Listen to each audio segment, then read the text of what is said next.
the Daphne Joy situation. Black women, Yeah. do y'all feel that they're judged more harshly about their sexuality? The way they treat Megan Thee Stallion, you know, because of her lyrics or things like that. They treat us like we are just the worst thing ever. Then you have this woman who has a but they're like, oh, you see how feminine she is and how soft and how beautiful and how this and that. It's just like, are y'all for real right now? And this is no shade to Daphne. I think when you have a moment, you take it. This just goes to show what we deal with as Black women. And no shade to her. It's just interesting. All my life, been grinding all my life. Sacrifice, hustle paid the price. Want a slice, got to roll the dice, that's why. All my life, I've been grinding all my life. Look, all my life, been grinding all my life. Sacrifice, hustle paid the price. Want a slice, got to roll the dice, that's why. All my life, I've been grinding all my life. We would first like to thank Double Barrel and the Whiskey Shop for having us today's episode of Club Shay. If you're in Beverly Hills, come by for a drink in this elegant lounge. Now, on to today's episode. Hello, welcome to another episode of Club Shay. I am your host, Shannon Sharpe. I'm also the proprietor of Club Shay.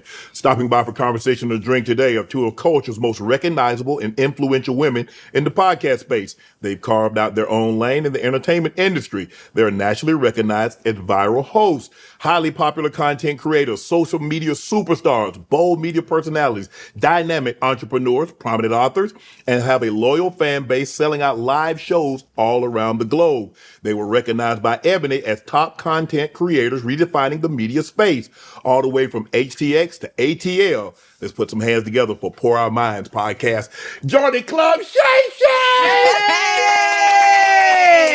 That was so good. Great introduction. We got a toast today. Okay, I'm ready to drink. Go ahead. You did your Drink. research. Yeah, I'm ready. Lex. Yeah. Look, we know you do wine on yours, but just appease me. You know, Okay, we will. Thank you so much. Uh-huh. Okay. Oh, that's good. Ooh. Am I ghetto? I drunk the whole Damn. Oh my goodness. I said, let's Drink. get the party started. That's what I'm saying. Lex. Told you. That brown make me climb. Yeah. Can you go down? Hold on, I might have to join you, That's what I was Dre. thinking. This is good. Take it back. Yeah. Yeah, nigga today. You might need another one. Oh, this gonna be a club Shay for real. I thought we were gonna like sip throughout the show. This That a wasn't pour enough mine. to fill. Yes, it is. That was like a little Pour, book. so that's how y'all came up with the name Pour Mine. Yes, mine. that's where the pour came from. So y'all just keep pouring and pouring and pouring. Yeah, once we pop it, we don't stop it. And Shannon, you finish yours too. See, you be thinking you slick. No.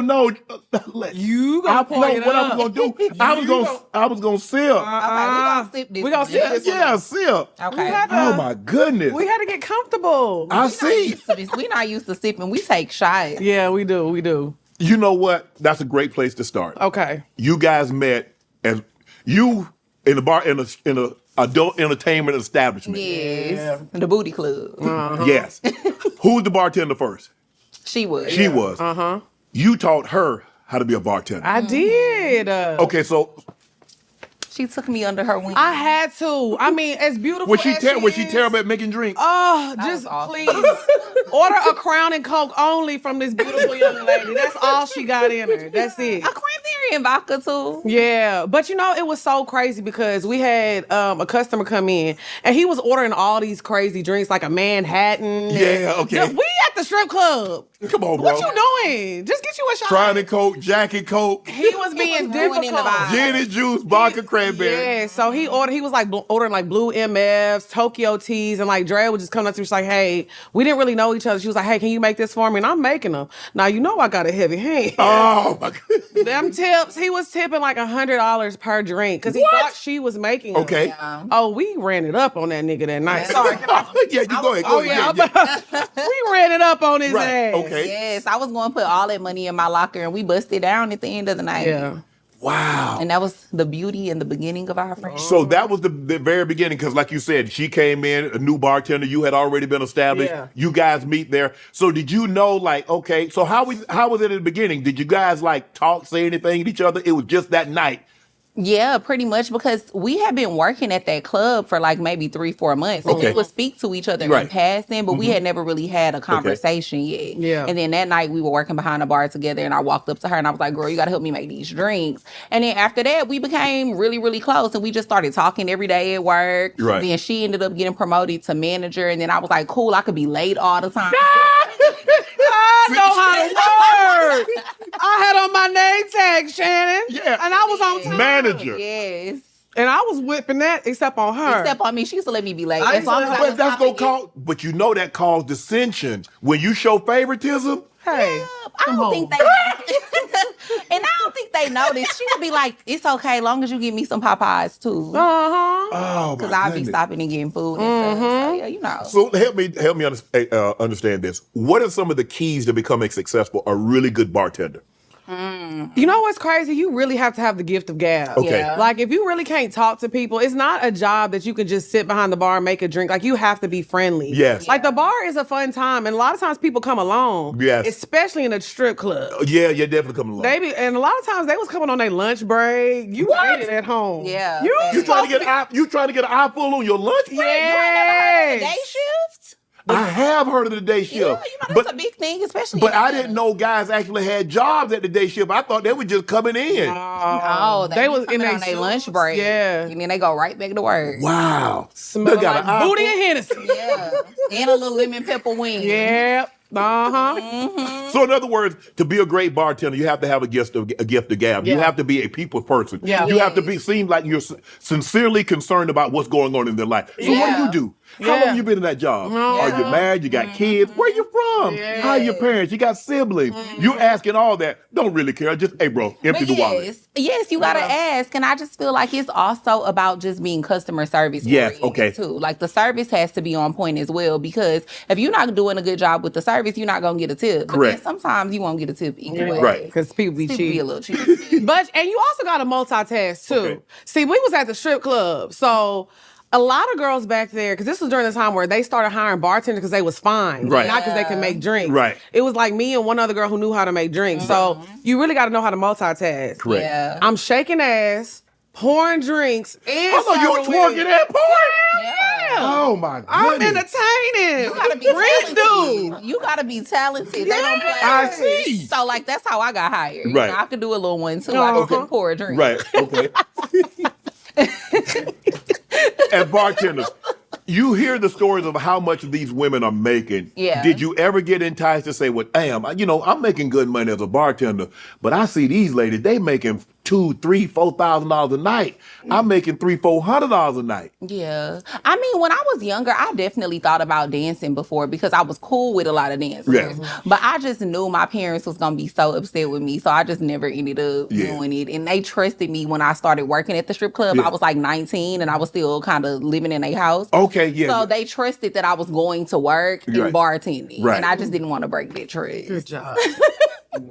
As for me, I cannot be trusted. It was too much money in there, Shannon.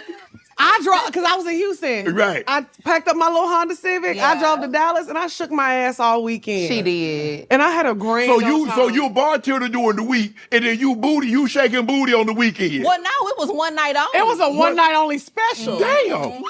She did it But for you know one what's night. crazy? It was like me and my friends did it. It was so much fun. I'm not gonna lie. I can It imagine. was like, I was probably like, what, 23, 24? Yeah. And I feel like it's a story to tell, but also it's like, you gotta live. Yeah. YOLO. So what was it about Dallas? Because you wanted to make sure, because was the clientele kind of different, and you didn't want anybody to know that you were in Houston and you were doing this when you went to Dallas? You know what's so crazy? This is how slow and I was just drunk doing stuff. Because I went to the most popping club in Dallas.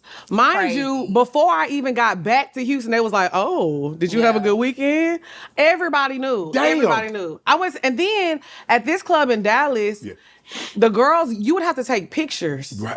So they would put it around the club to let you know, my name was Paris. Oui. Yeah. So they knew Paris was Coming in to the the club. stage in beautiful Paris. Yes. So it was so funny because I was like, why would I go to the most popping club? Like, usually Because that's where the money at. That's what I was about to say. I feel like you gotta go to the popping clubs to make money. You ain't gonna make no money at the hole in the There wall. was some cowboys in there that night. Well, they broke bread then. It's a scorching sports summer, and you can make all your picks on Prize Picks. The WNBA and baseball seasons are heating up, and with big tennis slams and major golf tournaments on the horizon, you can make your picks for all of these events all summer long on Prize Picks, a #1 sports pick app. With soccer going on too, USA, the entire summer soccer is on Prize Picks, all 48 countries, and every match. And you can rep your side during the tournament on Prize Picks. You can also win a trip to the final in New York. It's the biggest tournament ever, which means there's even more opportunity to cash in while you root for your favorite national side and your global soccer superstars. Download the app today. Use code Shannon to get $50 instantly in lineups when you play your first $5 lineup. That's code Shannon to get $50 in lineups after you play your first $5 lineup. Prize Picks, a preferred partner of the NBA. Bernice, I think I said Burgos. Yes. Say she made 70 grand as a bartender. Yeah, I believe it. I believe it. Back in them days, especially she used to work What's she at pouring? Well, she used to work at Starlets and stuff. Like the girl, I worked at Starlets a few times. Excuse me, what she serving up? Yeah. She had to be serving up something more than drink. Some drinks. 70K? Well, you would be surprised. The whole bar don't cost 70. She poured every drink they had up in there. But You would be Starlets, surprised too how much money men spend when they get drunk. That's why you got to get them a little drunk. You get a little tipsy. Yeah, they'll spend that cash. But and plus, if they think so, it might lead to something else. yeah, and you have to realize during this time, Bernice was like one of the first IG girls. Okay. So okay. this is a man's time, like, I can pull a woman like that. Yeah. And they're just trying to show her, I got it. Yeah. And they flexing. Yeah, So you okay. got to realize, if 4 or 5 dudes come in the night doing that, Right. that's easy. You gonna break Yeah, for sure. Because Cash Doll say she made the most money in a one night You see ever. that ass? Yeah, facts. I believe it. Yeah, I believe it. And I used to clean up in the strip club. I'm not gonna lie, and the regular club. Like, but Yeah. I be looking back on it like, damn, where all the money go? What was I doing with? But that fast money, you be buying stuff. You be buying purses. You be buying heels and all that stuff. You going on vacay, and you look back, you're like, man, I done blew through some money. Oh my eating God. lamb chops every day. Man. I never forget. I feel like I found out what a lamb chop was when I moved to Atlanta. Because I did not eat lamb chops in Houston. I don't even think I had ever heard of it. But when I moved to Atlanta, it was at every club. Everybody, Yes, yes. everybody eat lamb chops. Hey, you gonna get wings and you gonna get lamb chops at the club. If you don't get you might not get no burger. You Yep. might not get it. You gonna get lamb chops. You can get wings and you get salmon. Yep. Now see, And that's all my the shit. clubs. Yep. That's how my it shit. is. Maybe a little crinkle fry. Yeah. A little baked potato. What's the most money you made as a bartender? In a night? Yeah, in the night. Like 6,000. 6 grand? Yeah. Yeah. Lex. And this was when I was working service bar. I used to work at this club in Atlanta shook. He called said, Medusa. "Lex." I used to What's work, it called? It was called Medusa back Okay. in the day. Okay, yeah. And I was working definitely. service bar one Sunday, and it was birthday bash weekend, Okay. which is like a big thing, in Atlanta, a big concert. So yeah, I had worked service bar that night. So I was making the drinks for the waitresses, and I was working the regular bar, and I made like $6,000. Yeah. Yeah. I'm a little different because I was at Dreams Houston, which was like the biggest club in Houston at the time. And I've worked an All-Star weekend, Super Bowl weekend. So those weekends are a lot different. Yeah. So I've definitely had... And them heavy hitters coming in. Oh, yeah. I mean, it gets crazy in the strip club during those weekends. So I definitely have had like a $10,000 night, like easy. And then I'm a hustler too. Yeah. So I used to be charging people for stuff and I ain't putting it in that cash register. Yeah. Y'all done met y'all quota. It's my turn. Yeah. I'm selling bottles of water for $20. Yeah. What? You 'Cause people thirsty be enough, you wanting gonna buy it. Yeah. She not wrong. I was stopping. The whole case of water don't cost but $5. Are you gonna go home or do you need it right now? I'm thirsty. And let me tell you what I was also doing. I'm stopping by the liquor store on the way to the club. I'm buying my own bottles. I'm selling them You hoes pour under your- the table. I'm selling them hoes under the table. See, I wasn't that deep in the trenches. Oh, I'm a hustler, homie. For real though. Better ask about me. Shit. Go to Houston, be like, what you know about Lex P? Man, she had the wings, the bottom. Yeah. I'ma set you up it's not even a section right here. I'ma find a table and some lawn chairs. You finna have a section. Somewhere. I'ma find it. Oh my. Yeah. Rent was due. Rent was due. So when you get that kind of money, and that's cash, Yeah. now I can see why, because it's when you got the money on hand, cash go quick. Oh, yeah. It don't take nothing. You bust 100, that thing gone. Next thing all of a sudden you got 75, you got 45, you got 25. Like, damn, where the $100 go? Ain't got nothing to show for it. It's crazy. I used to make so much money. I had this drawer at my house that I used to call the trap drawer. Yeah. And I used to leave all my cash in there, like all my ones and stuff, because I didn't used to feel like having to go deposit it. Right. So yeah, and I used to have probably like at least $2,000 in there at a time. Damn. And I just go pull money out of there when I needed some. You didn't have no checking account? I mean, what about I mean, no, I did, You but did. I still just had. But my you would like to little have cash laying around. You want to go get your hands on something Right. and just go right now. It's so crazy though, because the things that I'm into now, like I think like if I would have just invested Yes. $1,000, Yes. imagine where I wouldn't be here. Yeah, but see, I that's agree. the thing. That would change your whole perspective. Yeah. See, you had to grind because you're like, man, there's money out there to be made. If you got money, a lot of times if you got it already, you ain't gonna try to go get it. Yeah, that's Like you true. said, you a hustler by nature, and that's because you didn't have. Yeah. And so that put you on the grind. Like, hey, I got to go get this. I know, but I'm like, damn, you couldn't put $100 in the little market. a little something. But we didn't even know about the We market didn't then. know nothing about anything. I always say my biggest regret is that I had this homeboy when I first moved to Atlanta, and he was telling me about Bitcoin. Yes. And he was like, oh, you need to buy like 2-3 Bitcoins. And at the time, I think Bitcoin was like $400. So crazy. I did not buy it. And then like 5 years later, it was worth like $30,000 per coin. I was like, what the hell? That was so dumb. Because we didn't know. I had the Yeah. same opportunity, had an opportunity to buy some Bitcoin. Guy said, I'll say, you like, I'll charge you $1,000 a coin. Yeah. That's He crazy. said, hey, because I know you and we'll get an opportunity. You just buy these 25 coins, 25,000, and then I'll give you an opportunity to buy as many as you want. I'm like, bro, I don't know. I say, I don't even know what it is. Right. Yeah. And because I didn't know what it is, it's hard for me to invest my money in something I don't know what it is. Yeah, facts. And I'm looking at, I'm like, boy, if I'd have had them coins. Man. And then you think it's a scam. Like, I thought they were trying to scam you, Because I'm like, what? How do I get my money? Yeah. And it's like, well, and then you find out it's used on the shady market to buy Yeah, stuff. yeah. I'm like, nah, I'm It didn't good. sound right. It didn't. just sound right to me. And I'm cheap too. I'm cheap. So I was just like, no, I'd Yeah. rather have my money in my pocket. I didn't understand investing then No. at all. Why do you think so many people are moving to Houston now?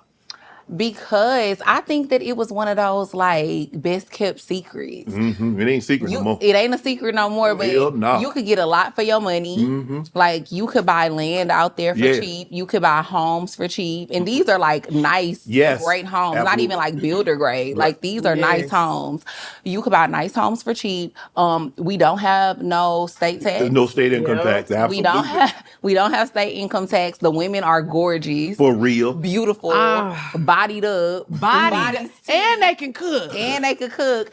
But I think Houston, like when people think of a lot of southern cities, they automatically think that they're country. Yes. Yeah. I don't think people realize how much of an actual city Houston Yeah. was until a few years ago. I would say post-pandemic. And then on top of that, the clubs be lit. The strip clubs be popping. So now everybody want to go out there to party. Yes. But then on top of that, it's a lot of money out there too. Right. Like you got oil and gas. Medical We have the center. biggest medical center in the world. Yep. We have the Galleria. Like it's a lot of money It's a coming in the lot. city. Yeah. And the food is Tech. amazing too. Yeah. The food is I good. definitely think there was an influx after Katrina. Yes. With everybody, because everybody from New Orleans and the Yep, surrounding they areas that was did. impacted, they went to Houston Yeah. or they came to Atlanta. Yep. And you look, I live in Atlanta and know about Atlanta, and I heard people talking about Houston, but I didn't really know Yeah. until I went because I almost moved to Houston. Okay. And so I was looking Houston, Austin, Dallas, Nashville, Vegas. Okay. And I was like, but Houston was a little bit far to get to and from LA because I do a lot of my stuff here in Yeah. LA. But boy, and I said, I'm glad I didn't go to Houston. Why? Club Shay Shay would have been turned the fuck up. Yeah. It would have been Club Shay Shay in the back of Area 29. Yeah, for real. I know. Yeah, That man. probably would have been dreams day. Man. We would have been in dreams every night. Cutting up. It's Young here. Let me tell you something. There are moves and then there are power moves, like when a coach steps in and changes the culture overnight. A power move when a quarterback leaves a team that's a champion and he goes to another team and they become a champion. Yeah, that's a power move. Or when a basketball player pulls up from the logo and before you know it, power move happens. That's what unks love. And you know what else is a power move? Hiring Morgan & Morgan. They're the largest injury law firm in America. Over 100 offices, over 1,000 lawyers, and they've recovered $30 billion for over 500,000 clients. I'm talking real wins too. $6.1 million in Florida when the offer was only $100K. $29.5 million in Georgia. $10.6 million in Nashville. So if you're injured because someone else messed up, don't play around with it. You deserve to get paid. Make a power move. Check out Morgan & Morgan. Their fee is free unless they win. Go to forthepeople.com/Shannon or dial pound law. That's pound 529 with your cell phone. That's FOR thepeople.com/Shannon or pound law. This is a paid advertisement. What's the perfect weekend in Houston? Give me an idea. So let's just say for the sake of argument, I'm arriving on a Friday. Okay. I'm not leaving until, let's just say I leave Monday morning. I'm going to leave Monday morning. So what do? I land, let's just say for the sake of argument, I'm landing at noon Friday. Yeah. Oh, I would say the first thing you got to do is you got to stay at the Post Oak. Yes, for sure. You got to stay at the Post Oak. Okay. Then, but if you don't have Post Oak money, you go to the Thompson. The Thompson is nice. The Thompson is new. They just built the Thompson. Yeah. Because that Post Oak gonna run, yeah. It is. But you're right. The Thompson is that's the option. Okay. That's the big ballers and the mini ballers. I stays at the Thompson. Drea be at the Post Oak. I know my budget. Hey. So I would say you got to stay at the Post Oak or the Thompson. Okay. You have to go to the Galleria. Like, you have to go check out the Galleria. Get you a little fit, you know what I'm saying? Get you a nice little fit. And what I like about the Galleria is they have the highs and the lows. Right. So whatever your budget is, they got you. Mm-hmm. I would go to the Galleria. I would probably go get something to eat at Nobu. Okay. Yeah. Or maybe Toca Madera. Ooh, they Toca do got Madera is so good. Right. And then, I don't know, I would probably call it a night. You would call it a night? That's what I'm saying. I mean, that's me. The day that I travel, I be chilling for the rest of the night. Now, Saturday, we can Saturday, you go back to turn up. Saturday. And Sunday, Houston is a place where it's Sunday, fun day. So you're out the whole day. You going to brunch, then you going to like 5 different spots on Sunday. She's preserving her energy. Yes. Oh, that's why we go. She's saving up for that crescendo. Because Saturday, Sunday, it's going to get crazy. You ain't never heard the saying, you can't leave Houston on a Sunday. You got to stay. I heard that. Sunday fun day is going to change your life. It is. Wow. So it's like 5 different spots too that you got to go to on Sunday. You got to go to Chapman and Kirby. Yeah. That's what I heard. Ocho was telling me about Chapman. Yeah, I heard of Savoy. Yeah. Woo. Yeah, Savoy. Then you got to end it. You got to end up at Area 29. You got to go to Area 29. If you want to go to a regular club, I would say go to Love. Yeah, Love is cool. Love be popping. Which is the club that got the mechanical bull in there? That's not Savoy. I don't know. Man, it's a mechanical bull in there, Shannon. I almost broke my back, but I got back up on it. Yeah, because you taking it straight to the head. Yeah, I gave that. You taking it straight to the head. The clown. No, you got it. Just sip. Okay, you right. That was a sip? Yeah. That was. But listen, last time I went out on Sunday, I left at noon. Yeah. And we started at Toca Madera for brunch. Okay. I didn't get back till 5 a.m. Yeah. I swear. That's how we party. I swear. Shannon, next time if we go to Houston and you come, we gon'. When next time y'all going? When next time we going? Probably next month. Probably August. We gonna let you know for real. We gotta really show you a Sunday fun day. We do. I'll tell you what, Poor Minds and the Nightcap Crew. Come on now. We gonna go turn up. We outside. I'm telling you, you gonna have a ball. He gonna buy a house that night. Yeah. He gonna call your realtor, Ocho. Call the realtor. You gonna be ready to get a condo. I'm telling you, it's a good time. It is. Lex, you graduated from TSU. I did, yes. Talk to us about the HBC. And this is what I always tell people. I think even white kids, but all blacks that went to a PWI, you should have to spend 1 semester at an HBCU. Yeah. And hopefully it's the fall to get the ambiance of homecoming. Yeah. To be in the student center. And when the Sarahs and the bras, when they out there in the park and they doing their thing, and that buzz, when everybody come back, all the alumni come back, you've got to experience, and when they put on them step shows, you've got to experience it just once in your life. You do. You have to. And it was a very different experience for me because I grew up, I went to an all-white school my entire life. Oh, okay. So then when I originally moved to Houston, I was going to U of H at first. Okay. And I was drinking and partying. I didn't know how to act. I came from a small town, from Orange, Texas. Okay. Then I moved to Houston. I was like, a kid in a candy store. Yeah. So I actually failed out of U of H. Like, I failed out.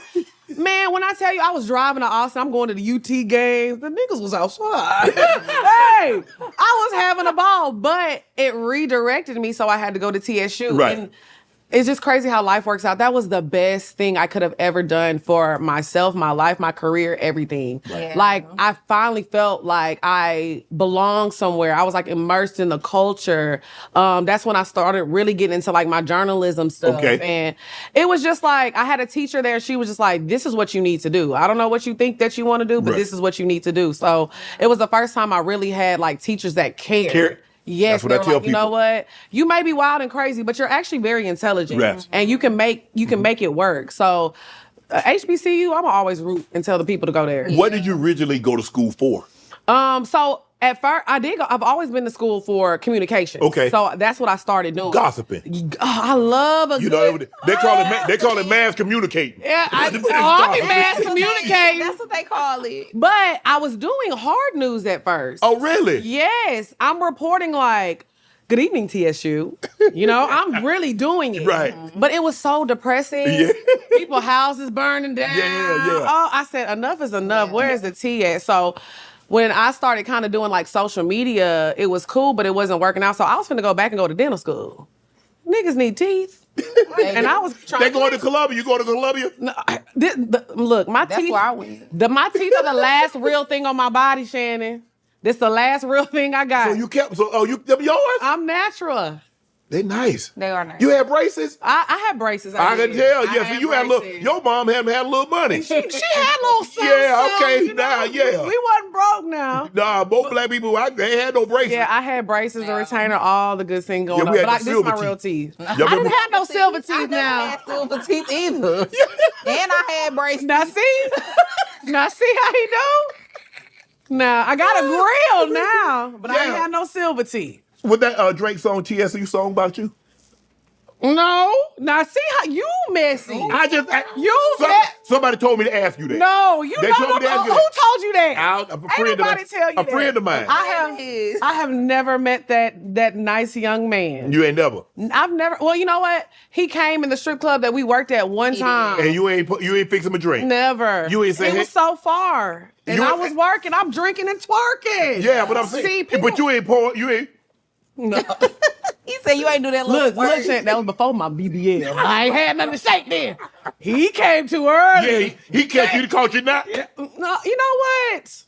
I'm a little older now. You I'm retired. Yeah, I'm you too retired. Okay. I can't compete with them young hoes. When hoes be like, "May the best in," you got it.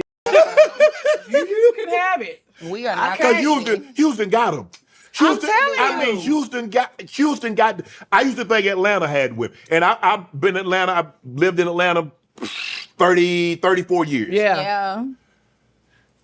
I can honestly say I don't know. I ain't doing it. It's I ain't something doing in the it. water. It's something. I don't know what's something, but it's something. It's something. It is. Because I'm everybody. How they get that? How they get that thing like that? It's the food. It's the food. I feel like it's the food and genetics. Yeah. And I mean, and most of them ain't got no BBLs. A lot of them ain't got no Yeah, BBLs. a lot of them are natural. They just natural. Yes.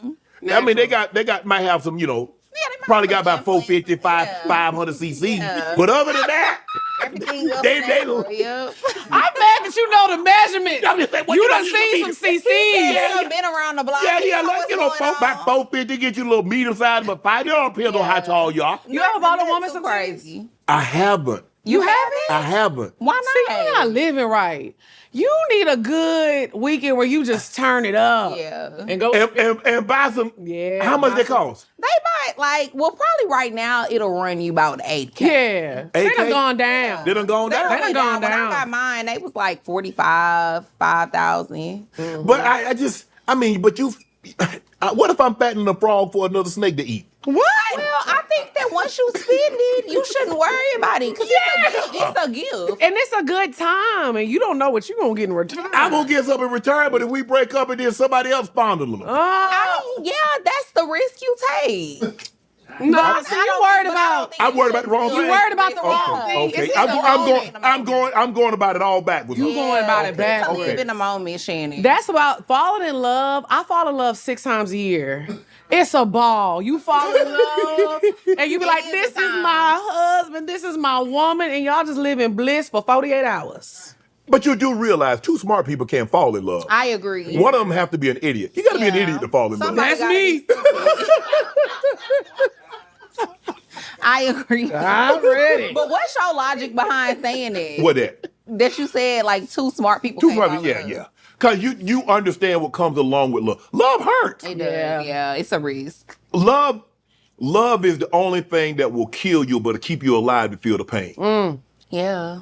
I don't know if anybody's ever been in love that's going to be watching this, but if you've been in love and you poured everything into it, you know how hard it is when you work for something that doesn't work out. Yeah. Just imagine pouring your heart, everything for 2, 5 years, 10 years, and then like the party says, I no longer want to be a part of it. Now, breaking up is easy. Yeah. As long as you're the one doing the breaking up. It's a debilitating feeling. Yeah, absolutely. So I 100% understand what you're saying. Like, and if you go through that once, you don't want to necessarily go through it again. So you be a little bit more guarded the second time. Like, the next person isn't going to get you the same way that the first person did. And that's unfair to them. Right. Because you need to heal because sometimes you know what you'll do, you'll cut on the person, you'll bleed on the person that didn't cut you in the first place. Yeah. Because what the trauma that you haven't healed from, and then that person, you're taking out what that last person did, you're taking it on this person, and they mean you the best. Well, I just look at it differently because I feel like love is so beautiful. And I look at love like any type of way, like how I love my friends, my family, a romantic relationship.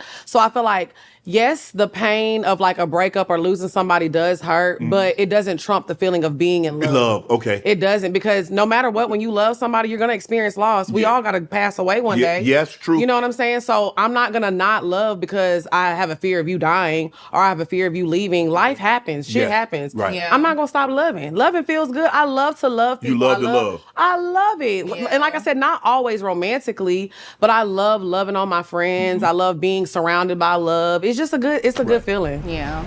It's your favorite unk here. Let me tell you something. Don't be the guy using the same shampoo for your head and your beard. You're not going to see the results you want, and you're not saving time. Truth is, that one-size-fit-all advice, it isn't for everyone. It's time to unlearn that. Your beard has its own texture, its own needs. You got to treat it differently. You see my beard right now? That's why we have Baskin Leather. They actually focus on textured hair. This ain't no guesswork. And that men's healthy hair and beard starter kit, unbelievable. We've got the whole lineup: shampoo, conditioner, balm, oil, stimulators, everything you need to keep it clean and healthy and right. A blend of vital nutrients to help nourish and increase blood circulation to hair follicles. Health is the key to a beard like this, baby. And once you see the before and after photos, you'll be thanking me in no time. Plus, it's black owned, family run, and made with real love for real results.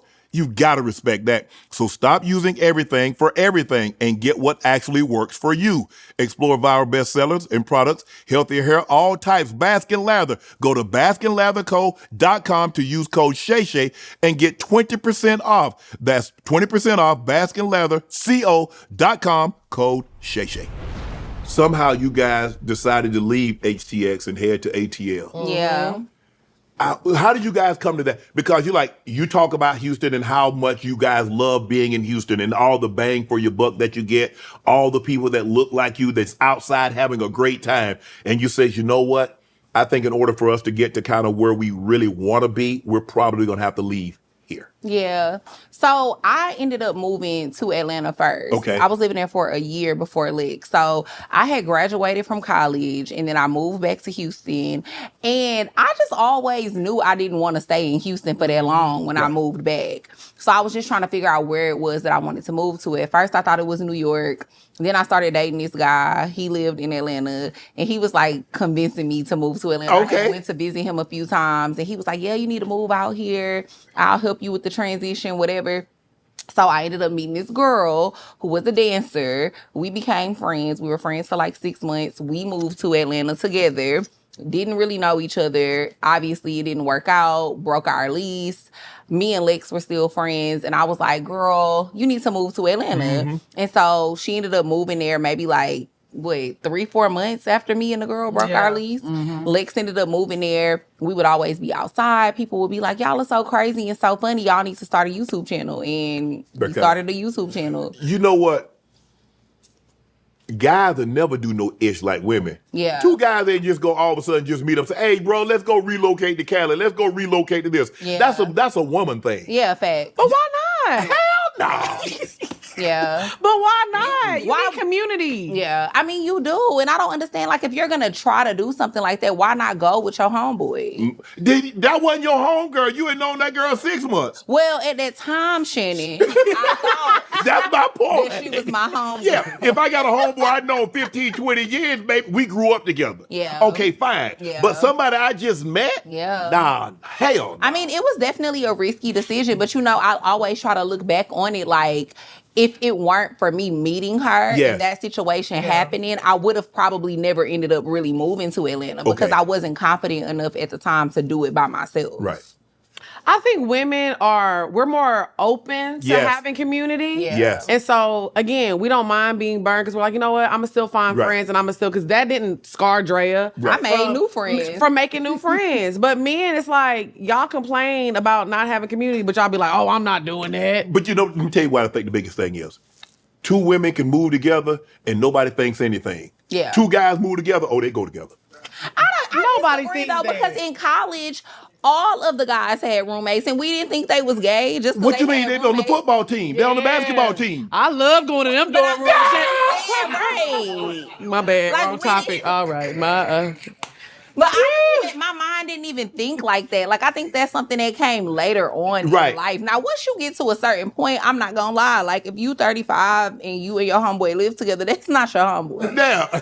But I'm saying, don't care what you but I'm say. even 20-year-olds, 22, 23-year-olds. I could believe that though, because you trying to figure life out and you still probably not making that much money. Right. It's easier and more cost efficient to split bills. Mm-hmm. That's okay. I had a friend who had roommates when we was in our 20s, a homeboy. Yeah. And honestly, the economy is hard now. I can I imagine. don't judge how people live. I don't either. You know what I'm saying? But So- it's just hard for me. It would be hard for me, Lex, to have, because I need my space, and I'm a Yes. neat freak. Yeah. I like everything placed a certain way. The towels folded the same certain way. Yeah. I don't want dishes in the sink. Yeah. I want you to, if you put stuff in the dishwasher, start it from the back. You put the plates farthest to the back. strict. Yeah. You put the forks and the spoon farthest to the back and build forward. Now you come in and I open the dishwasher and there's dishes right there. See now don't like Now that you shit. mad. Yeah. Now you done you got drank me my pissed hey. off. I bought stuff in there and you had it. You done drunk. Oh hell no. See, you too strict. This is Who the fuck community. drank my apple juice. We're supposed to be sharing stuff. But let me ask you a question. Is this true? Did you say, like, if you're dating a woman, she can't use the bathroom in your bathroom? No. Why? No. You too strict. First So of all, she gotta go to the guest bathroom? No. Hey. He said the gas station. No. She can't use none of your bathroom? She can use got the to call an Uber. I got 7. Okay, so she can't You use none of the other just pick the one that I don't go to a regular. Okay. First of all, I tell you what, this is what I don't understand. Okay. Y'all don't let y'all man see y'all put y'all wig on, but y'all want to go She- party in front of that man. He can see me with my wig off. We ain't balls. What are you doing? We got tail over I here. ain't never. A woman ain't never let me see her put a wig on. Because you didn't let her pee. Yeah. She said I don't feel comfortable around me. Hell no. I don't feel secure. You ain't let her pee, Shannon. That's why. No, but You And need we to. know she can't number 2. oh hell no, He said enough. no. But why are And that passing gas, no, y'all don't do. she can't, so what she gotta do? I gotta teach her the trick. No, it ain't no trick. It So ain't no she trick can to do it in the that. bed without you knowing. No. Look, if we in there sleep, and okay, I understand. That, I mean, you can't control that. But if we just sitting around watching TV, or we just sitting around the room, that's not gonna happen. But you're not gonna know. That's She lives disrespectful. at Chica. No, Yeah. I'm gonna know. It's gonna if Slide in. no. It's gonna slide. I got the plug-ins that just emitting nice Okay.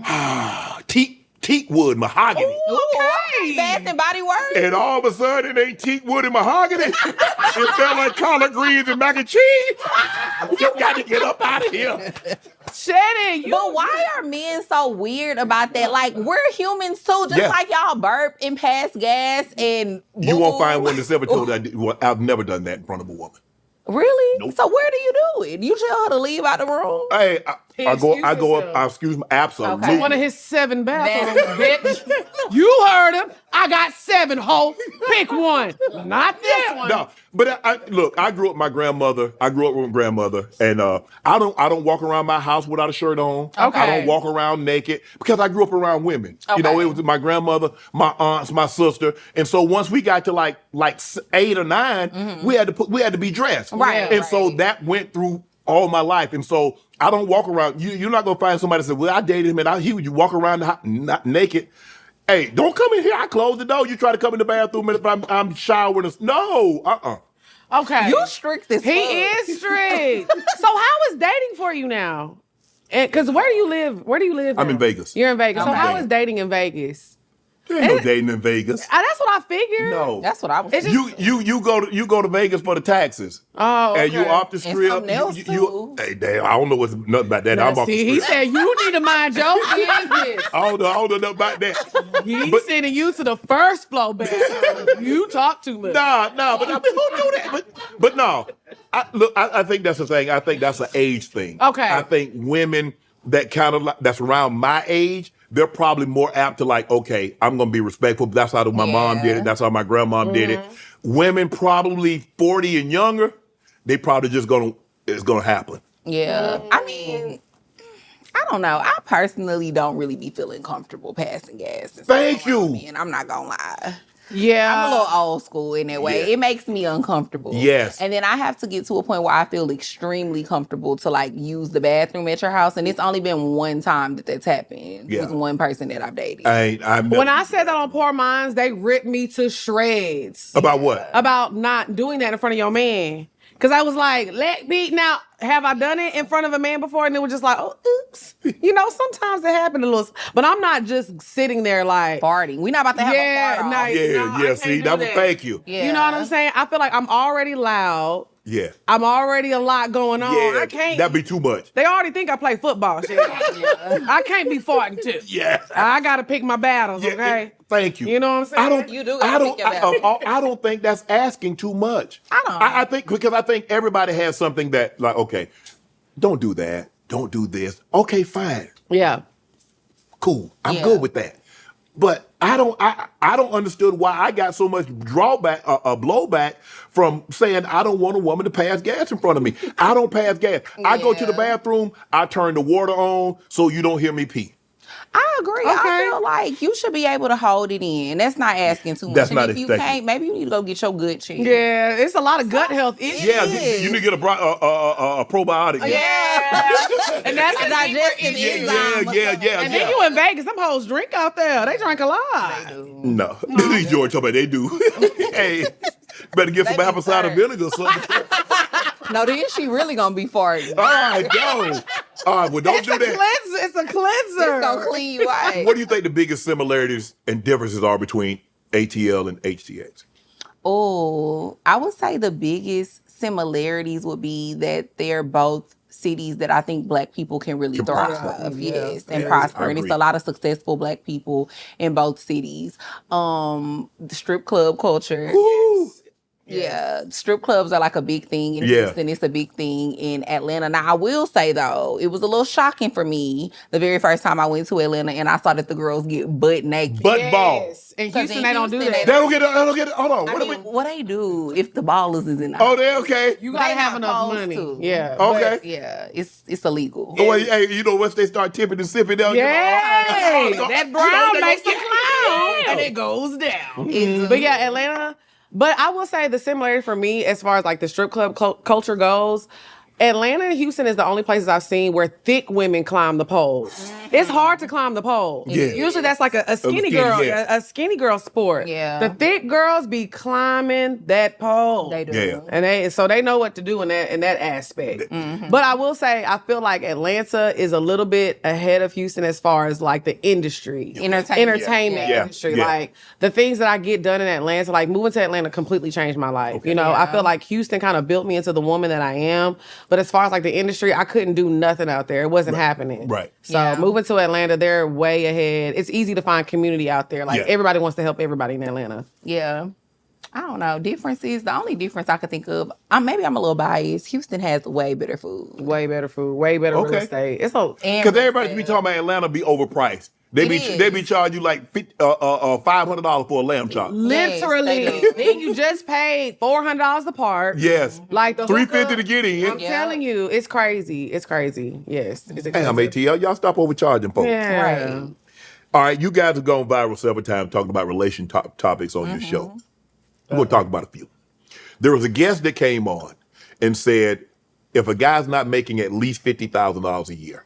Now, I don't know if that's before or after taxes, but we just going to say $50,000 because Yeah. he or she shouldn't be dating.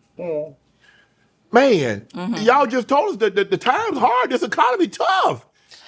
It is, but I do think that I understood where she was coming from. I don't think she should have said that though, because sometimes I do think people priorities be in the wrong place. Yes. And maybe that's how I took it from what she was saying. Like people's priorities be in the wrong place. Like if you barely making ends meet, maybe you need to be trying to more so focus on how to get yourself out of this tough spot and how to get in a better financial situation than trying to find a partner. Right. And then giving them the bare minimum because that's all you can afford.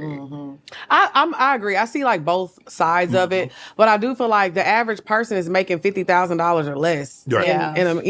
So that's like telling the average person you don't need to do nothing but work. You know what I'm saying? Right. So I'm kind of like on the other side of it to where it's like there's somebody for everybody. Correct. Because there's a man who makes $50,000 that can find another woman who makes $50,000 or less or even more. Right. And she's okay with just doing a simple coffee date and things like that. I think what it is y'all are trying to convince women who are used to going out with like a Shannon Sharpe and having a great time, and y'all are trying to convince them to date a man that makes $50,000. Right. So I think that's where the conversation kind of went off the rails.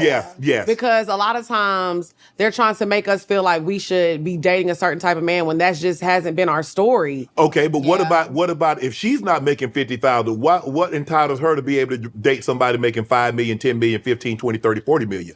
I don't think anything entitles her to make that. And I feel like Lex and I have said this before. Like when we were younger, I think we had different mindsets about certain things when it came to dating. Now, me being 35 and like being successful myself, you want somebody successful. I want somebody successful. And looking back on it when I was 25 and 26, and I felt like I felt this sense of entitlement in dating a man who was worth like $5 million. It's like, why? You ain't got it. Yeah. You ain't even got 50,000. Right.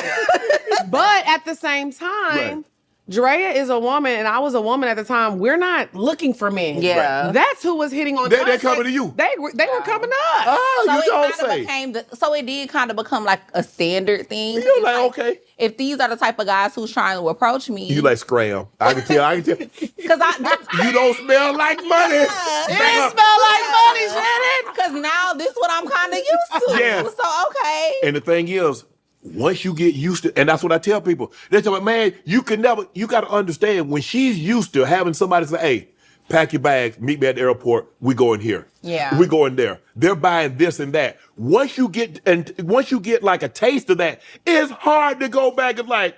Yeah. It is. Yeah. But I think what the issue is for some people is that these days, it's a lot of women who look on social media and they see the way other women are living, and then that becomes their standard, not because it's something that they've actually been exposed to themselves or experienced. But they do realize like social media ain't real life. It's not. And they don't be showing you how they be crying in the backseat of their Honda because they ain't got no car. And this All how they got is the Birkin. I'm sorry, it's just like. And when looking back some of our old clips, I will cringe at some of the stuff we used to talk about. But we were so young. Yes. But now there's nothing better in the world than having your own check and being able to I can maneuver how I want to. Yes. And not depending on somebody. I'm saying, they said this is the first generation in a long time we can actually date men because we like them. Because of their character. Yes. And that's why everybody's single. It's true. But I do agree. Like, I just feel like a lot of times social media has changed the way dating is because y'all are looking at these certain women and how they're living. It's like they not even living like They that. not. Because social media had me thinking I'm broke. Now you lying. I see people, they on private jets. They in Bali. Yeah. They in the Maldives. They in the Philippines. I'm like, you was just in Vietnam yesterday. How you in the Philippines this week? How you in the mall? I was like, well, damn, what you do? I know. I'm going to tell you what they do, Shannon. What They be popping that doing? pussy. Oh Lord, Jesus. It's for sale. And once you get over there, the flights be cheap to get from one place to Yes, once you get over Once you get there. Once you get there, the flights be like $100. Shannon, you can go on vacation for like 3 months. You could if you wanted to. I ain't no vacation type of guy though. Why I not? can't because I can't relax. Why? I can't. Because, and people have asked me this, guys, and I'll be God's honest truth. Vacation is for people that want to get away from something. I don't feel I need to get away from anything. Okay, that's Okay. fair. But no, vacation is sometimes you just want to lay by the beach and have a margarita and just enjoy the scenery. I ain't really no water person, but I have a few ideas though. What? I've been thinking about it. What do you like? What do you like? Wait, what? Now that you mentioned it, what do I like? I like to work out. Okay. I like to work out, play with the dogs, and I work. That's all I do. Oh my goodness. I don't really have my hobby is working. So you don't ever feel like you just need, because for me, vacations always feel like a reset. You don't ever feel like, oh, I just need like I go to my home in Atlanta and I don't cut the TV on for the whole week. Okay. I just get away. But I do want to go somewhere. I got a vacation coming up here in about 6 weeks. Oh, good. I'm gonna go somewhere for 2 days and I'm gonna turn that phone off. turn my phone off. I ain't accepting no call. Yeah, you got to take that shirt off too, because you like to keep it on. I 'Cause do. You said, take that shirt off, Shannon, And get in the water. and get in the water. You know I got a pool. I ain't been in the pool yet. See, That's you crazy. not. I had a pool in L.A. house. You and not they- rich and right. You not rich. It's making me mad. You need to give me that money. Yeah. You not doing it right. Because what you mean you ain't got in the pool Man. yet? I ain't got the pool yet. You just ain't had the time. No, I ain't stuck a foot in there. I ain't stuck. I don't. You know the jacuzzi. Not nothing. That's crazy. That is. So what you get the pool for? The pool came with the house. Do you plan on entertaining? Like you don't throw Like having a parties. little You know what? I might have the group at Shay meeting. I might have before we start back next season. I might have everybody over. Now we go to a restaurant. They ain't coming to my house. They ain't coming to my house. I was gonna say I'm coming and we gonna turn it up. It's time to party. Who you invite to your house? Okay, so you said you guys, like when you were younger, you felt a sense of entitlement that Yeah. you were entitled to guys that have a certain level. Yeah. Now you no longer feel that way. Is there a certain number that you feel a guy should make or need to make in order? Because like you said, you guys have your own now. Yeah. So you don't have to accept anything. Yeah. I feel like we just at least need to be equally yoked. Okay. Like you need to at least be making what I'm making or better.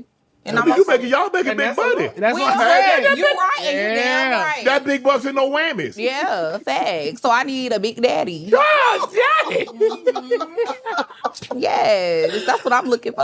So I guess with that case, ain't nobody splitting no bills. You know, no. I mean, I will say this. I used to say that, but I do feel like once you get to a certain level of money, who really cares? Like, That's what I I don't do. think rich people have conversations about that. I ain't rich yet, Yeah, but I yeah. don't think rich couples, like Yeah. when the woman is making money and the man is making a lot of money, I don't think they're arguing about who paying the light bill. Okay. Literally. Like I think those conversations about splitting the bills are so like I I like think to it's for people who need to split the bill. Right, and that's okay. There's nothing wrong with Yeah. splitting the bills, but the type of lifestyle that I imagine myself whenever I'm Right. married and I'm having kids, Yeah. that's not what I've ever imagined for myself. It's not going to be like, oh my gosh, I paid it this month, you paid it. Just take it out the pot. Right. It's a lot more where that Yeah, 'cause came we from. gonna have a joint account. Come on, so Oh, we are? Oh, yeah. I mean, we gonna have a. Yeah. We still gonna have- Okay, Yeah. just checking, just making sure we on the same page. Because everything ain't good. No, Hey, everything ain't gonna ain't be being on dumped in right. this pot. No. Come on now. This ain't no gumbo. We see it. This ain't no gumbo. Hey, I'm going to keep the shrimp and the okra over here. Now, if you want to put... You said chicken, the sausage over Yeah. No, I feel you. Yeah, everything ain't gonna be in one pot. Yeah, I agree. But what happened, because it seems to me, and I could be wrong, and if I'm wrong, guys, correct me. Whatever happened to growing with a man? A man doesn't have anything. He's planted, and you watch him, and y'all grow together. It seems now everybody wants already grown. The fruit, I can just go pick the apples or the pears or whatever the case, the Yeah. fruit already. Nobody wants to grow anymore. I do think that that's a little messed up that people have that mentality these days. But I don't know. As a woman in my 30s, you should be built. You should be grown already. Like, because I feel like, what have you been doing all this time? Yes. Yeah. At 35. Yes. Like, and just saying if I'm dating somebody that's the same age as me, like, what have you been doing all this time to where I need to work with you while you build? Mm-hmm. I think that when women are in their 20s, that's unrealistic because y'all are both trying to figure things out. Yes. And I'm not saying that we still can't grow together. At Yeah, that's what I'm talking about. Yeah, But but you should have something that you already coming with. Yeah. I shouldn't just be over here like, okay, well, he got to get it together. Let me just stick it out with him. I don't think nobody should be there to get it together. Look, if we right out of college or you know, hey, I'm trying to grow this right here. Okay, this is what we trying to do. But I agree. I mean, you know, but sometimes it's really hard because sometimes it takes people longer than others. Sometimes where some people can figure it out at 22, some people maybe at 25, some people might take them 30. It's kind of like maturing. Yeah. Some kids mature a lot sooner than others. Yeah. And some like, well, damn, he was mature at 13, 14, and here you are 25 and you still ain't mature. Yeah, and I think it's different when you're growing with the person that you've been with for a long time, or even if something is to happen, because you have situations where a woman is with a man and he's doing amazing, and then something ends up happening that's life altering, and then y'all are not in the same financial space that y'all once were in, and you gotta, you know, be there for him while he gets it back. Get back on his feet. Okay. Get it back to where it was. I think that's okay. And that's understandable, especially in a marriage. Yeah, I just feel like when it comes to these money conversations, they tough. It really gets extremely interesting. But I also feel like when you're in a relationship, like being like this ride or die thing, like they try to put on black women, they make us feel so bad for it. But again, I'm about to be 37. Yeah, okay. I'm not saying that you have to be worth, you know, $1 million, but also you gotta have some money coming in. They gotta be worth at least $1 million. Who you fooling? Well, she ain't fooling Come on, go and toast this. You see who said that and who didn't. Well, okay, but this is what I'm saying though. You have to have some money coming in, right? Because my thing is, we are in this age where everybody's like, oh, I want to start from the bottom and I want to grind, I want to go get it. Hey, when I quit my job, when Poor Minds was taking off, they literally had to force me out that job. Yeah. They were like, you can't be here no more. You don't have the time. And I was like, I want my consistent check. Yes. Y'all have to follow your dreams and go to work. Yes. I'm not supporting nobody that's not supporting themselves. Okay. So I do think that, like, yeah, you can ride or die with somebody or whatever you want to do, hold it down.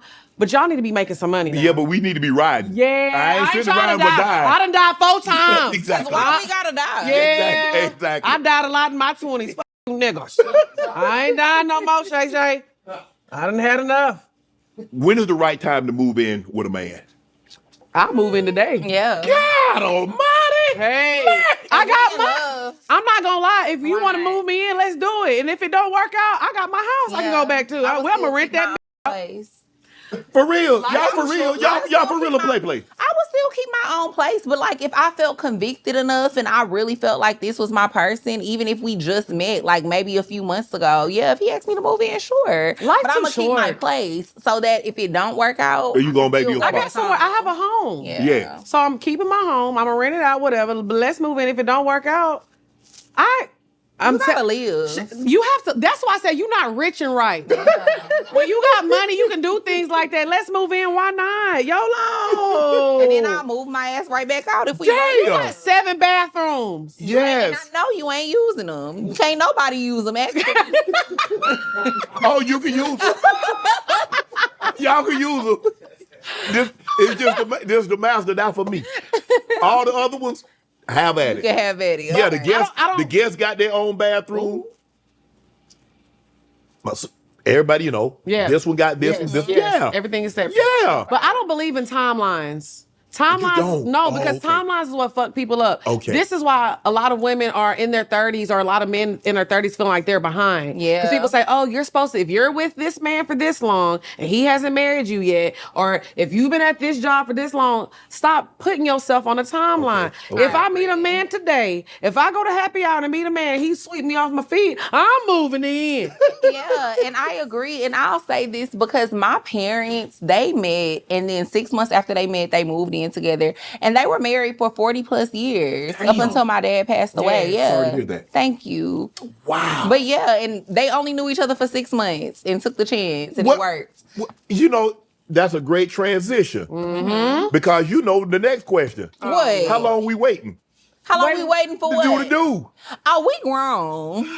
I feel like If I meet a man today, Come on, lad. yeah, I feel like again, timelines, like we're grown. If I like you and you like me and we feeling each other and it's in the moment and it happened, cool. I don't think it needs to be a certain time frame. And I say this also because I have been in situations, especially when I was younger, where I dated somebody for like 3 months. Yeah. 6 months. And I was like, oh, I'm not about to give him none. And then we had sex. We talked for maybe another few months after that. And then he started getting on my nerves. And I was like, okay, I don't want to do this no more. And it was pointless to make him wait, you know? Yeah.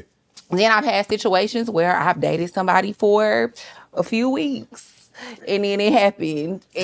Or it happened the same day. and he's still here. They do that? Yes. And then we were in like a 3-year, 4-year relationship. Damn. So it doesn't matter. I grew up in the wrong time. Yeah. I mean, You had to going on make 6. You got to wait you had to wait at least at bare minimum. You had to wait about 6 weeks. That's at the minimum. Okay. Max probably about 3 to 6. Okay. But then what? It's like, because then I think it's so many women out there who go by these rules and then they make men wait. And I think if that's the man's intention, if his intention is to have sex with you, after he get there, he gonna if that's what he waiting on, he'll wait it out. He'll wait for 6 months, a year. Yes. However long. No, he'll wait on you. That ain't mean he waiting. Yeah. He's just waiting on to get yours. Yeah, he's still outside. Yeah, He's definitely still outside. Right. Now, I will say, I think now, if I'm like dating, I'll wait just because you got to get to know people. And 'cause sometimes you find out a motherfucker lame as hell. Yeah, for sure. And they don't show it in the beginning. Yes. But I've had situations where like I was dating a guy for like, seriously, like we were on and off talking for like 2 years and we never messed around for 2 years. What? Yes. And like it ended up, because it never happened, but then it finally happened. It was cool. Like we cool, you know? Yeah. And then I've had men where it was like first night and I was dating him for 7 years. Damn. You know what I'm saying? First night, 7 years. Yes, literally. Huh? Where y'all meet at? I got need that to go there. whippersnapper, Shannon. Hold on now. I get some now. Where y'all meet him at? They got more women like that out there? You know what? We met in Houston. This is a Houston love story. You got to go get you I'm from Orange, though. You got to go get a country bumpkin. You do. Why I need that? Because that got that whippersnapper. You like a country girl. Yeah, that's what you need. Southern women are the best. Yeah. You need a deep Southern woman, though. Like, you need somebody like... Cook. She can cook. Yes, cook, clean, never smell like onion rings. I like that. You know what I'm saying? I like that right there. So yeah, so I feel like with me, like I've never been a timeline person, but I'm not suggesting that for everybody because I have very good discernment too. Yeah. Okay. And I know how to politely take my exit when it's time to leave. I'm not holding nothing down. I'm not doing so. I think when it comes to relationships, sex, moving in, you do what feels right. And when it don't feel right no more, move around. But do y'all feel like things like that when it comes to dating, is that playing a game too? Like if you like, okay, I met this person, I like them, but I want to wait 3 months, 6 months before I have sex with them. Even though I really, really like them, I feel like they might be my person, I'ma still make him wait. Do y'all feel like that's still a certain level of game playing to a certain extent? Yes. Yeah, I do too. Yes. And I feel like that's the problem though. When it comes to dating, if you really like somebody, I feel like you should just go with your heart and with your instincts a lot of the time, because you might be missing out on your person or like a potential good thing because you have all of these rules. But I think we're kind of shifting away from that because society frowned upon that. Yeah. You the first night, or you gave it up the first week. Now women are starting to have more men personality. They're like, hey, if I like you, I'm gonna give it to you. If I don't, you're not gonna get it. You ain't gonna get it in a week. You ain't gonna get it in a month. You ain't gonna get it in a year. Yeah. The women have really, a lot, not all, but some. I've started to notice the shift. Yeah. That women like, guys, y'all outside. We outside too. Because they've done this thing where they try to make us feel bad for being a certain age and being unmarried. That's not an insult to me. I'm having a ball, baby. I'm having a great And time. what's above a ball? A dick. Yes, we outside having a dick. Come on. It's above a ball when you having a dick. You went outside and you had a ball, right? Yeah. But what if you have more than a ball? It's what's above the ball. The dick. We outside having a dick all summer, Shay.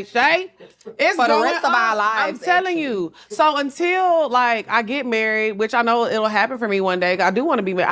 I'm going to make somebody extremely happy. Right. But you're not insulting me by being like, oh, this is why she's unmarried. Baby, I'm having a dick. And the men who be saying that don't be men we would want to be married to. You know what? See, And the men that I really like, they be like, man, she fun. She they get me. They understand me. So I'm happy. See, Yeah. see, that's what I like. Rick Ross said a career woman should quit her job if they date wealthy men. Would you quit your job if you dated a wealthy man? No. Because I have my own goals and ambitions. Yes. That has nothing to do with him. These are my own personal goals. These are my own personal things that I want to do. So just because you got money, that's cool. But I have dated enough men with money to know that just because you got money, what do they have to do with me? Exactly. That ain't my money. Even if you giving me some of it, ultimately, it's your money. And I need to be working hard to build my own legacy and build my own wealth on my own. And what happens when we don't go together no more and you ain't giving me no more money and I done quit my job, then what? Exactly. I don't think a lot of women think about that. The most unsuccessful relationships and marriages I've seen is when they don't have a life outside of each other. Like, I have to still enjoy my life whenever you're not around. Yeah. Like, I still want to go hang out with my friends. I still want to go to work. Like, you have to do things outside of your partner. Yeah. Like, I understand we love our men, we love our woman and all that stuff, but you still can have a life outside But get up of and that. go and every day. I'm going home. I don't really do anything. It's these memes. It's these memes that got people like, oh, my man, I love when he ride around. He asked me to go to CVS with him. Girl, go to work. Yeah. I love when he pick me up to run errands. Girl, go make some Y'all money. both need to go to work. Because what's going on? Yeah. I don't like that. Dre, is it true? I read a man bought you a car without having sex. Oh, What you shit. tell him? I'm finna What you take it to the promise? head. Yes, that's true. He bought you a car. He bought me a Range Rover. Hold on.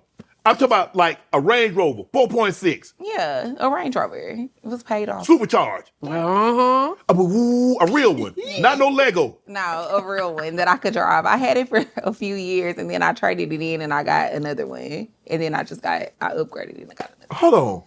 And you ain't do nothing? No, I mean, he was cool. Don't get me wrong. Like, initially, I liked him. I thought he was cool. He was nice. But then it was some things that started being off about him, and I just wasn't really feeling him like that. Yeah. So I think, in my opinion, he bought it so that he could impress me and try to get what it was that he wanted, Yeah. which obviously was The hoo-ha. coochie. Yeah. Yeah. So that didn't end up working out. It didn't work out for him. And then I think he felt played after the fact. But I also, and I've said this before, I never asked him to buy me that car. No, Did you get offer to get it back?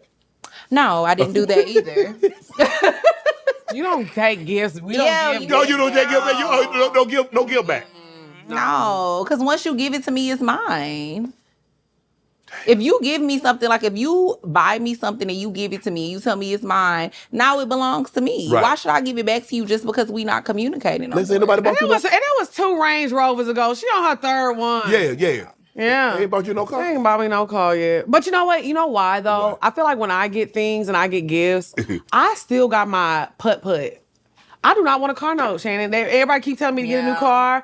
I said that earlier, I am very, very cheap. But like when it comes to my house and things like that, like I done bought me a house. Okay. I'm doing renovation. Woo. Like, so when I get things, like I don't necessarily go, shopping. I'll be like, oh, can you buy me this couch? Oh, can you pay for my fireplace to get done? Like that's the kind of Oh, that's what you say. Damn a car or a purse. Hey. I need a new couch. I need Yes. a new refrigerator. I'm about to, how do some work on this house while you at it. it's gonna cost me. I be needing all of that. Yes. She needs And it the all. car, and the purses, and the jewelry. All I just need my kitchen Damn, renovated. I'm just being honest. Well, you have. Hey, I'm just telling you, guys. Look here, y'all meet Dre, and she ain't about to get up off it. Don't y'all buy nothing. They need that ROI. They need to know what it is. Return on investment. Tell her Lex. Now, Shannon, why you throwing salt in my game? Nah. You don't got over on a couple of guys. That is a couple. I didn't get So over Shannon, it. you've never bought a woman something and she didn't give you none. You not once, like so you don't bought somebody something. Let me see.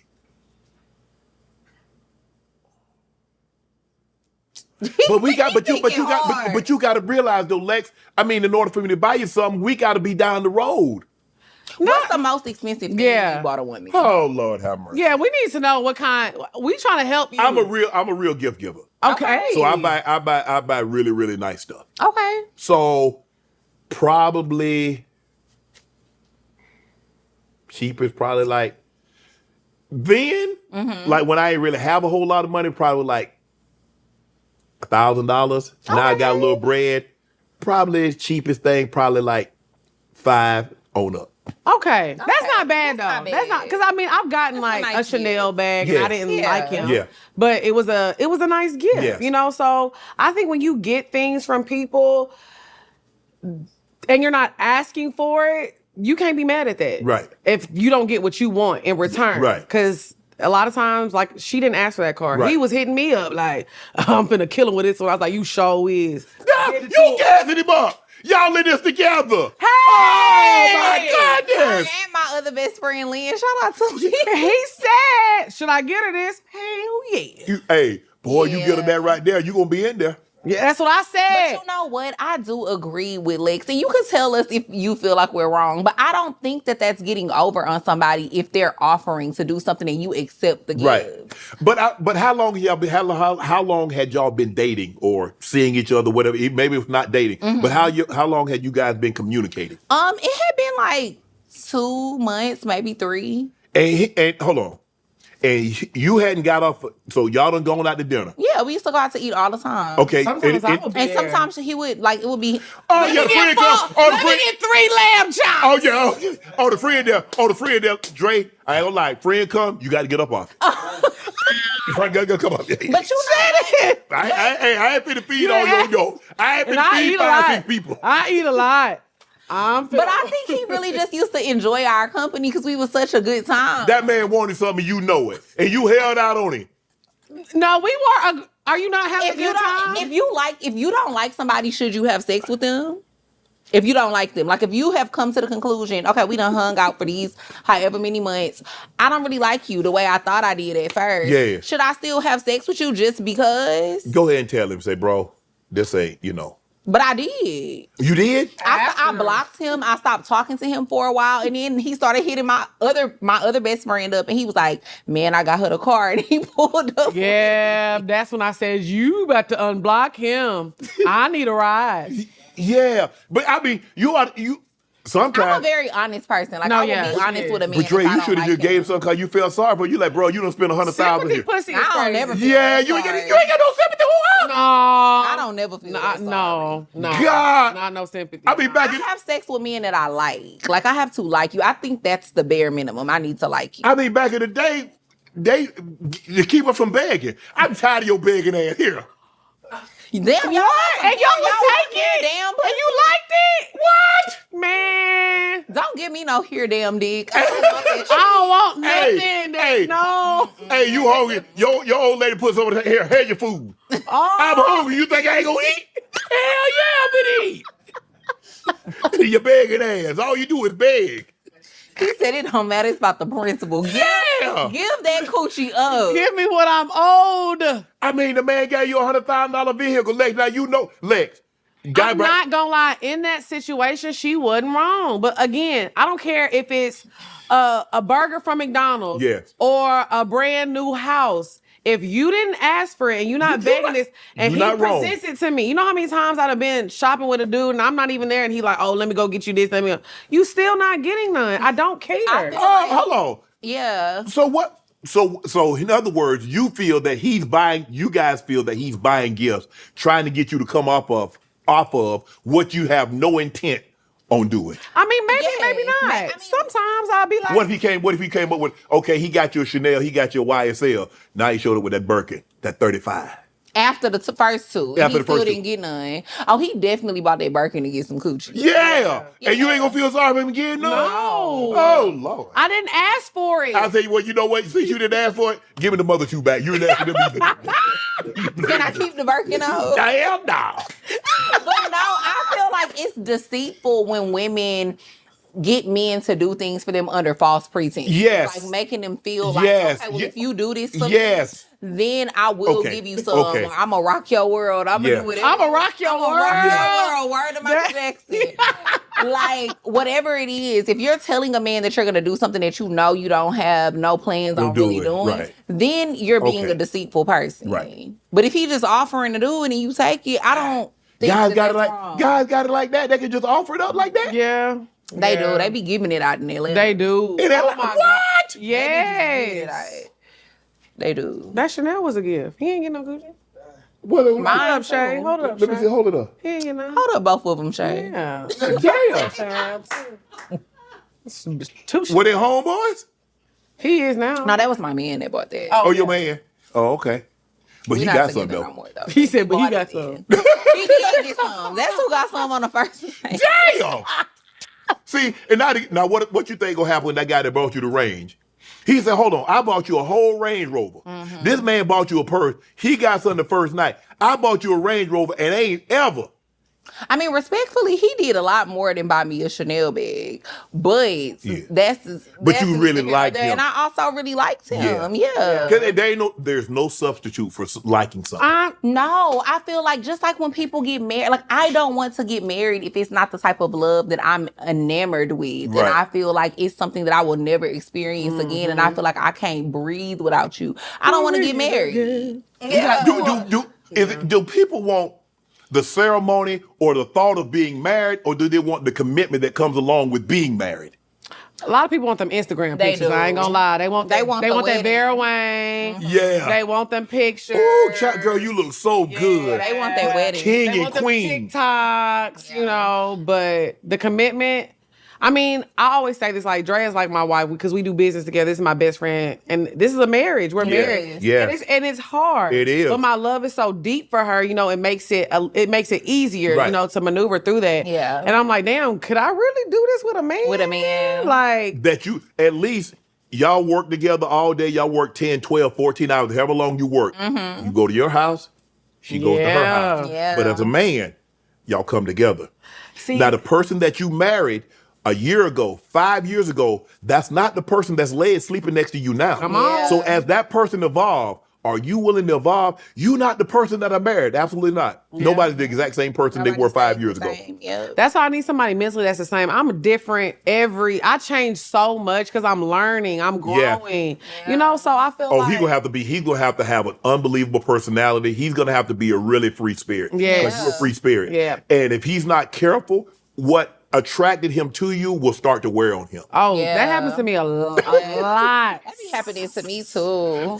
I think when you a person who you always constantly evolving and growing, Yes. if you with somebody who they are hell bent on staying the same, it becomes a lot for them because they be like, well, damn, why you ain't like that no more? It's like, I've changed, Right. but you should have too. Right. too. Absolutely. If we not evolving, you're dead. And I think that's the thing with us, like we've grown together. Yeah. Yes. Like, and even if one of us is growing more than the other person, they ain't far behind. Right. You know what I'm saying? So we always just center ourselves. It's weird. Did you hear LeBron? LeBron said if he was single, notice what he said. If he was single, he could not date a stay-at-home woman who spends her days just chilling on the couch. And people are like, well, what does Savannah do? Savannah is his wife. Yeah. Savannah made it very clear that she wanted to be a housewife and take care of LeBron and take care of the kids. He said if he was single, Savannah is a married woman. Savannah raised the kids, took the kid to carpool and all the practices while LeBron was doing what LeBron was doing. Savannah says, that's my job. Right. She has side projects. I think she, she has a podcast now with one She of her has a girlfriends. skincare line. line. She had a juice bar. Juice bar. But her main focus was family. Kids, LeBron. Right. What did he say that was wrong? I don't think he said anything that was wrong because, like you said, he said if he was single, he's Yeah. not single. Right. So I took that as if he ever is single again. Which he will said want- he ain't never gonna be. He say Savannah ain't going nowhere. Right, and I 100% believe that, but I took it as if by chance he happens to ever be single again, he wants somebody who has already built something. Doing her own, not just sitting on the couch waiting for me to get home. Right. I took that as he was talking to the younger guys Yes. under him, like, if I was in your shoes, that's how I interpret Okay, it as. okay. You know? I can Because see that. a lot of times I'm like, man, if I was to do this again, this is how I would do it. Right. You know what I'm saying? So I took it as he was giving advice. I just think that the way that when we get on microphones, especially somebody like LeBron and Savannah who are a high profile couple, Yes. they dissect Everything that they say. Yes. Y'all knew what he meant. Yes. Like, stop trying to look into something so deep. And Well, you make said it like an mother, issue. like being a mom is not a hard job. Like, nobody said Nobody that. said that. We understand that. Hell, me getting the kids in the summer let me know, boy, doing this full time? Yeah. Hell, I need to get y'all a couple of more thousand. Yeah. You know what I'm saying? The hell? Now, they need to clip that for all the baby mamas. Clip that. That's the one. But yeah, I don't think he said anything wrong. And honestly, I think like when we have couples that are in the spotlight that have shown us a beautiful black successful family. Correct. There don't need to be no negative conversations about that. Yeah. I don't care. And I feel like Savannah and LeBron are so unproblematic. They are. So how could you look at them and find an issue with what he said? It's never been no scandal. It's never been nothing crazy. Because people believe it's too perfect. Yeah. So let it be. Yeah. But, And maybe but you know how a lot of people want there to be scandal. Yeah. I need to, because why do we like reality television? I want to see how much of their lives are just like mine. Right. Do they argue like we do? Do they have problems going on like we have going on? I need to see how much of that is really like my life. That's why people like watching reality television. Yeah. That's why you like seeing behind the scenes of what if they like when you see documentaries and you see behind the scenes of Beyonce concert or you see people like, oh, so that's what, man, she got problems just like we got. She does this just like we do. She go to the people want to see that. Because we all human. I mean, we are all human, but at the end of the day, I think that's the issue too, and that's where this stan culture comes in. Stop trying to relate to billionaires. Yes. That's where you need to stop. Yeah. Enjoy their art, enjoy what they do, and leave it at, I don't got nothing in common with no damn LeBron James. And I'm okay with that. I don't understand his thought process on anything. He lives a completely different life, but that's okay. I just love to see a black woman be in love, a beautiful black successful family. That's all I need from it. Same. That's it. Yeah, I agree with it. But you guys had Savannah on your podcast, and she say, man, I like, her favorite leisure activity. She like go to the gentleman club. Yeah. We trying to convince her to come We to trying to Houston, get her to go to too. Houston with us. Yeah. Love Savannah. Man. They ripped her apart for that too. They did. do. Why? They was clipping it everywhere. 'Cause they was thought like, you're a married woman. So? And it's like, okay, so married women can't have leisure activities They that they can't enjoy? No. But first of all, they thought she meant the male strip club. Who goes to a male strip We club? don't want to see no Magic Mike. We having a dick, but not that kind of dick. Nobody want to see that lame ass shit. No offense to the male strippers out there. That shit stinks. But that ain't our cup of tea. That ain't our cup of tea. But I think, like, again, this woman, believe it or not, has a life outside of LeBron. Yes. She has friends. She has businesses. Right. If she wants to go eat some lemon pepper wings at the club. okay. Right. who cares? Because she has friends. Because at the end of the day, yes, she's married to a guy that's worth over $1 billion, but she's still a woman. Yeah. Yes. And women her age do things like that. The husbands aren't worth $1 billion. Right.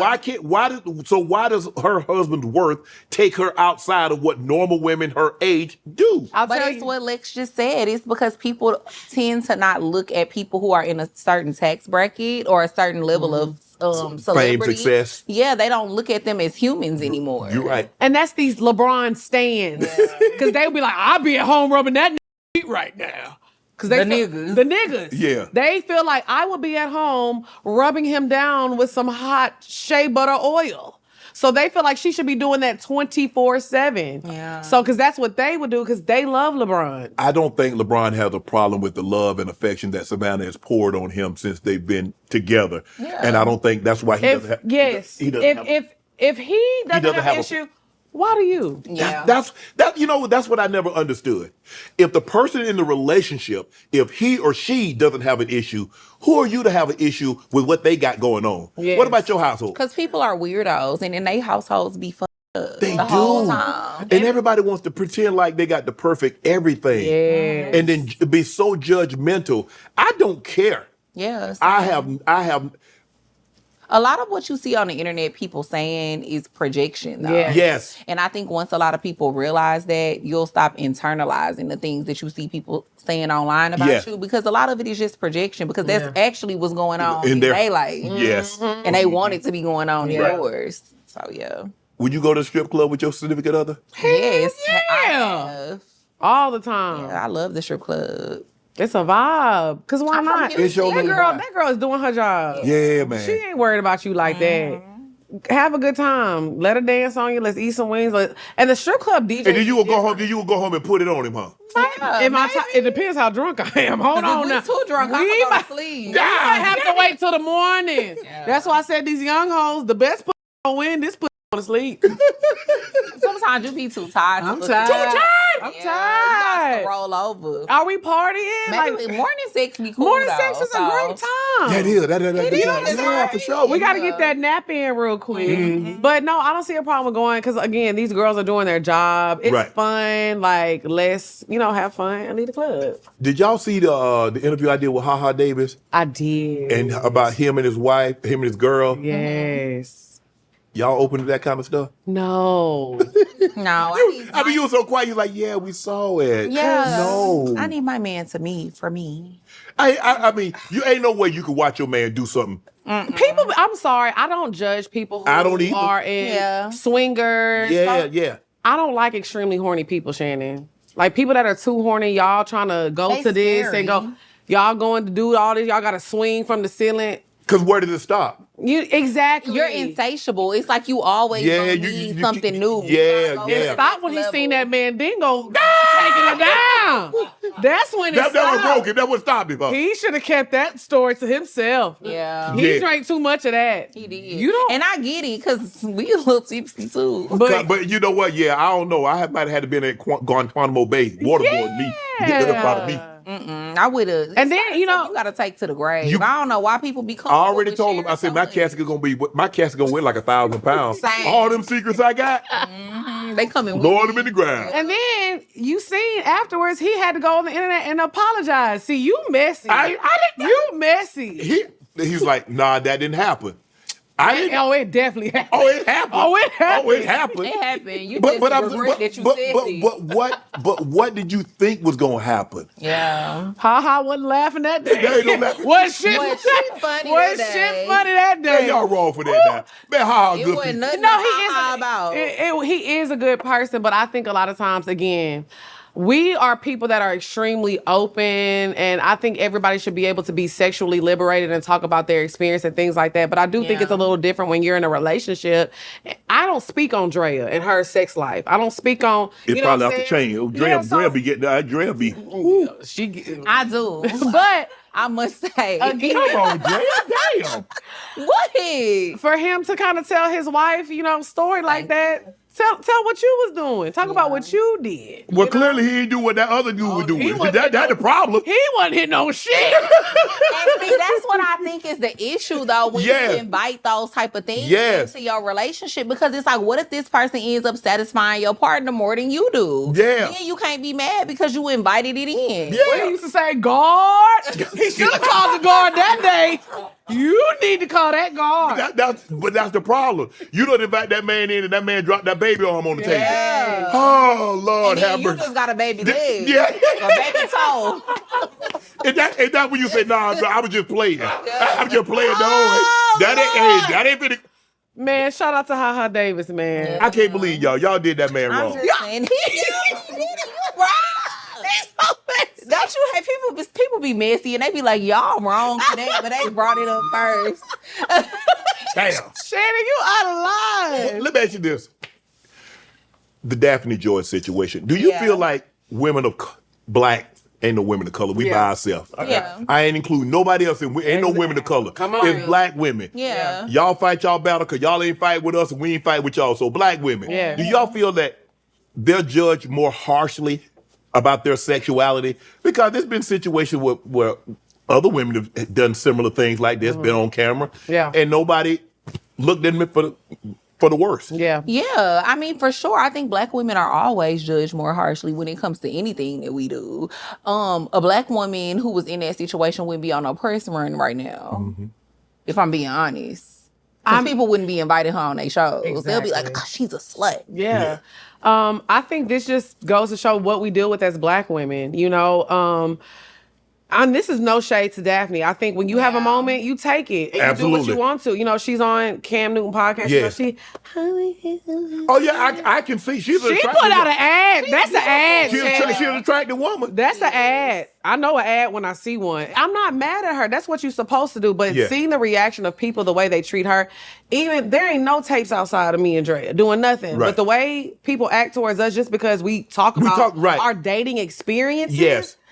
And we get treated like, oh my gosh, you would have thought that we killed somebody's mother or something. Like, Yeah, you I know, get- yeah. or fuck they mama. Even with like how the way they treat Megan Thee Stallion, you know, because of her lyrics or things like that. And it's like they treat us like we are just the worst thing ever. Then you have this woman who has a sex tape. She getting fucked not one but two niggas. Ain't no, that's what you like to do, whatever the situation may be. But they're like, oh, you see how feminine she is and how soft and how beautiful and how this and that. It's just like, are y'all for real right now? Y'all dead ass. Yeah. But this is, like I said, no It's shade to her. interesting. It's just interesting. Yes. It's interesting. Very. 'Cause, Go ahead, I'm listening. I was just gonna say, like, I feel like we haven't seen a Black woman be in a situation like that and get the same type of attention and notoriety. Well, she ain't gonna become no billionaire if that's what you're asking. Well, she said she was like, oh, when people are comparing her to Kim Kardashian, she was like, I love that. That's what she said. Well, I hope she get a product line. I hope she get a skincare line and come out with some skims or skims and spanks and all what. I guess they can call it dance. Whatever it is. Dates is crazy. Dates is crazy. Dates is crazy. She got to see this and be like, noted. You know, you kind of changed podcasting, right? With the cat. That shit changed With the cat? Yes, the cat Williams, girl. What you putting my girl Hey! I was like, wait, what cat? No, but yeah. She thought another Range Rover was on the way. Damn. Maybe a G-Wagon. Oh, Lord, have but yes, mercy. you changed how everybody, I think like I said, me and Dre have been doing this for a while now. And like, we see a lot of trends in podcasting. Yeah. And one thing, we've never changed our formula on what we do. Right. We just watch what other people are doing. And when you drop that Cat Williams interview, everybody changed. Everybody's trying to get an interview. Yeah. Everybody's trying to get that clip. Clip. Trying to make people say something to the point that they're forcing it. Yes. Everything changed in podcasting after that. You know, the thing is that when I tell people, Kevin, like, you try, I said, no, what I do is that when you come on my pod, I'll allow you to tell your story. Yeah. You can tell your story better than anybody else can tell your story. And I allow you to tell it uninterrupted. Yeah. We really, like sometimes we have stuff that come in and guests will say, can you clip this, take this out? No problem. But for the most part, our pods are unedited. That's why they last 2 hours. That's why they 2:15, 2:30. Yeah. But I'm asking you to tell your story. Now, if there's some part of your story that you don't want to share, that's fine too. I'm not going to keep prodding you, trying to get you to have a moment. Right. Nah, it's not about that. But I do think the thing is that when people come sit across from me, they see I don't judge them. Yeah. We're going to have a good time. We're going to laugh and joke. We're going to get up. Did you enjoy it? Hopefully, and go about your day. We're gonna have a good and that's time, what Kat did. People, well, you should have told. I said, but I've never told anybody anything else. I've never cut anybody off. I've never said, when you come on this show, that's your opinion. That's your view. That's not mine. I'm not speaking. Yeah, we the same way. But people got upset with me. I think people were more upset with me about who he was talking about, more so than what he said. Yeah. When he said this about that, you should have cut him off. I don't know if it's to be true or false, but that's his story. I'll allow him to tell it. Everybody that's come on here before, I said, you never told me to cut off. You didn't tell me to cut off Sid. You didn't tell me to cut off Steve. You didn't tell me to cut off Ricky Smiley. You didn't tell me to cut off anybody. Yeah. But I should have cut him off. I think a lot of people want people to argue too. Like, I'm not here for that. No. Yeah. No, I'm not here to no. change nobody's mind. No. And at the end of the day, we grown. Like, you shouldn't have to censor people. If you know that it's something that you don't want out there, don't say it. Or like you said, pre-production. Yes. Let me know and I can get it taken I'll out. clip it out. But Absolutely. if you don't say something cool, clearly you're cool with it coming out. That's and what I I'm assume. cool with it too, because I ain't the one that said it. And I think you interview very well. I do too. Thank you. You have done like a lot of It's been a really fun interview. It's been. I'm not saying that it's over or whatever, but I'm saying like I think I'm a comment reader, and I honestly, I study a lot of podcasts because I like to see what other people doing. But I've never watched an interview and be like, oh my gosh, he's not doing a good job. Right. You know, I think you. a lot what people get mad at though is because in the podcasting game, you know, we're regular people per se that created a platform. Yeah. So a lot of times they'll see former athletes or former rappers or actors or anything. They come in this space and they take over. But one thing about podcasting that I've learned, if you're good, it's gonna float to the top. Yes. And if you're bad, you're gonna sink to the bottom. I don't care. I've seen some of the A-list actresses, actors start a podcast and that shit stinks. Yeah, because having good conversation is a skill. Yeah. It is.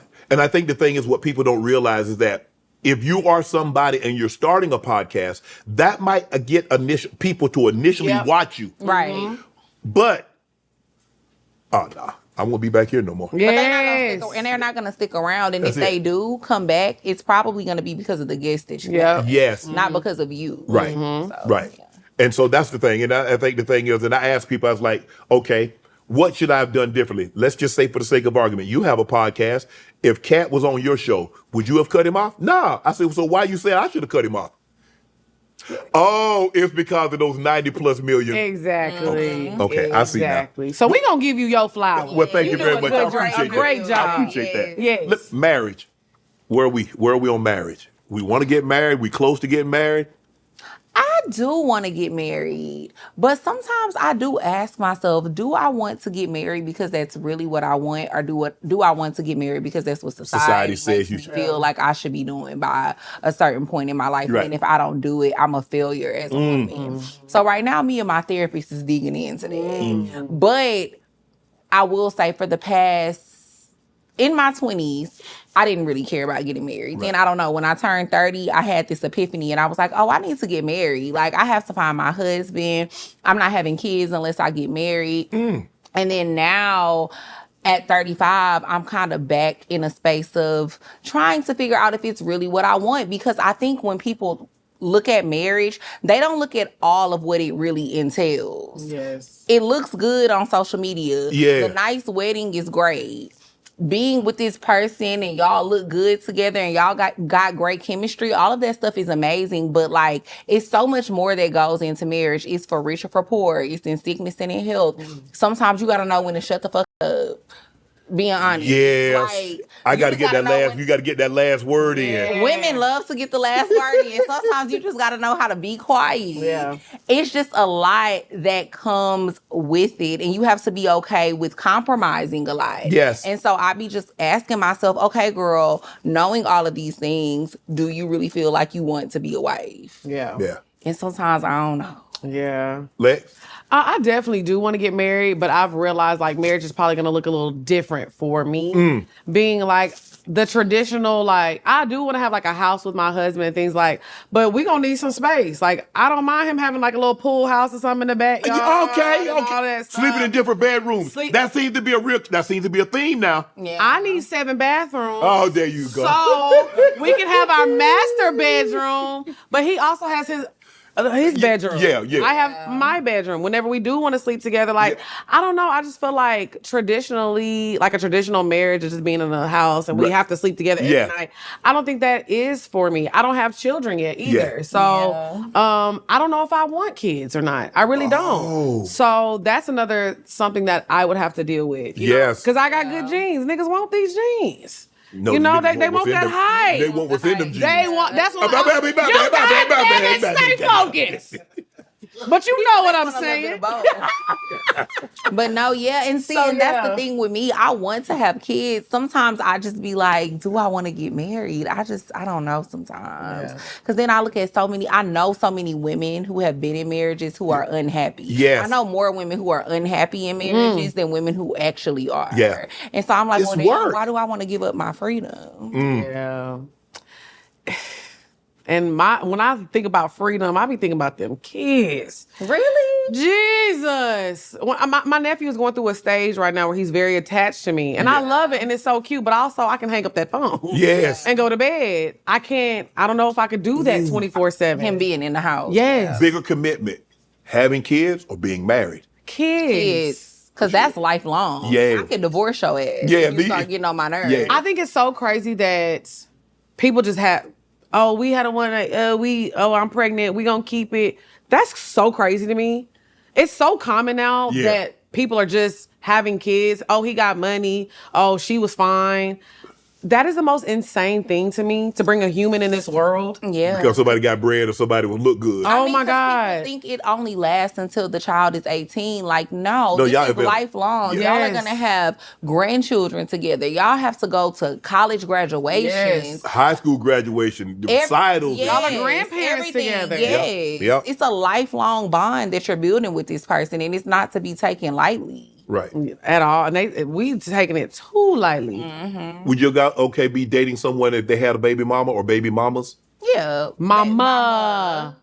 Baby What? mama. One. Yeah, you What? said Baby mama. Yes. do that. Mama. Don't add that in. What about the babies are grown? Oh, I would really be okay with that. Yeah. But would he be okay with starting over? Oh, because you want kids. Yeah. Okay. So she wants kids, yeah. You don't know if you want kids. I don't know yet. I'm still on the fence about it. But how old, let's just say for the sake of argument, you say you're 35. So you're going to want somebody around your age. Yeah. Okay. Now you do realize that probably going to high school graduation at 60. You okay with that? Yeah. He gonna be 60. He gonna be by the time you have a kid. You got to realize you got to put 17, 18 years on when you have a kid. Yeah, about 50. Okay, so you 50. He gonna be 68. Okay. Hey.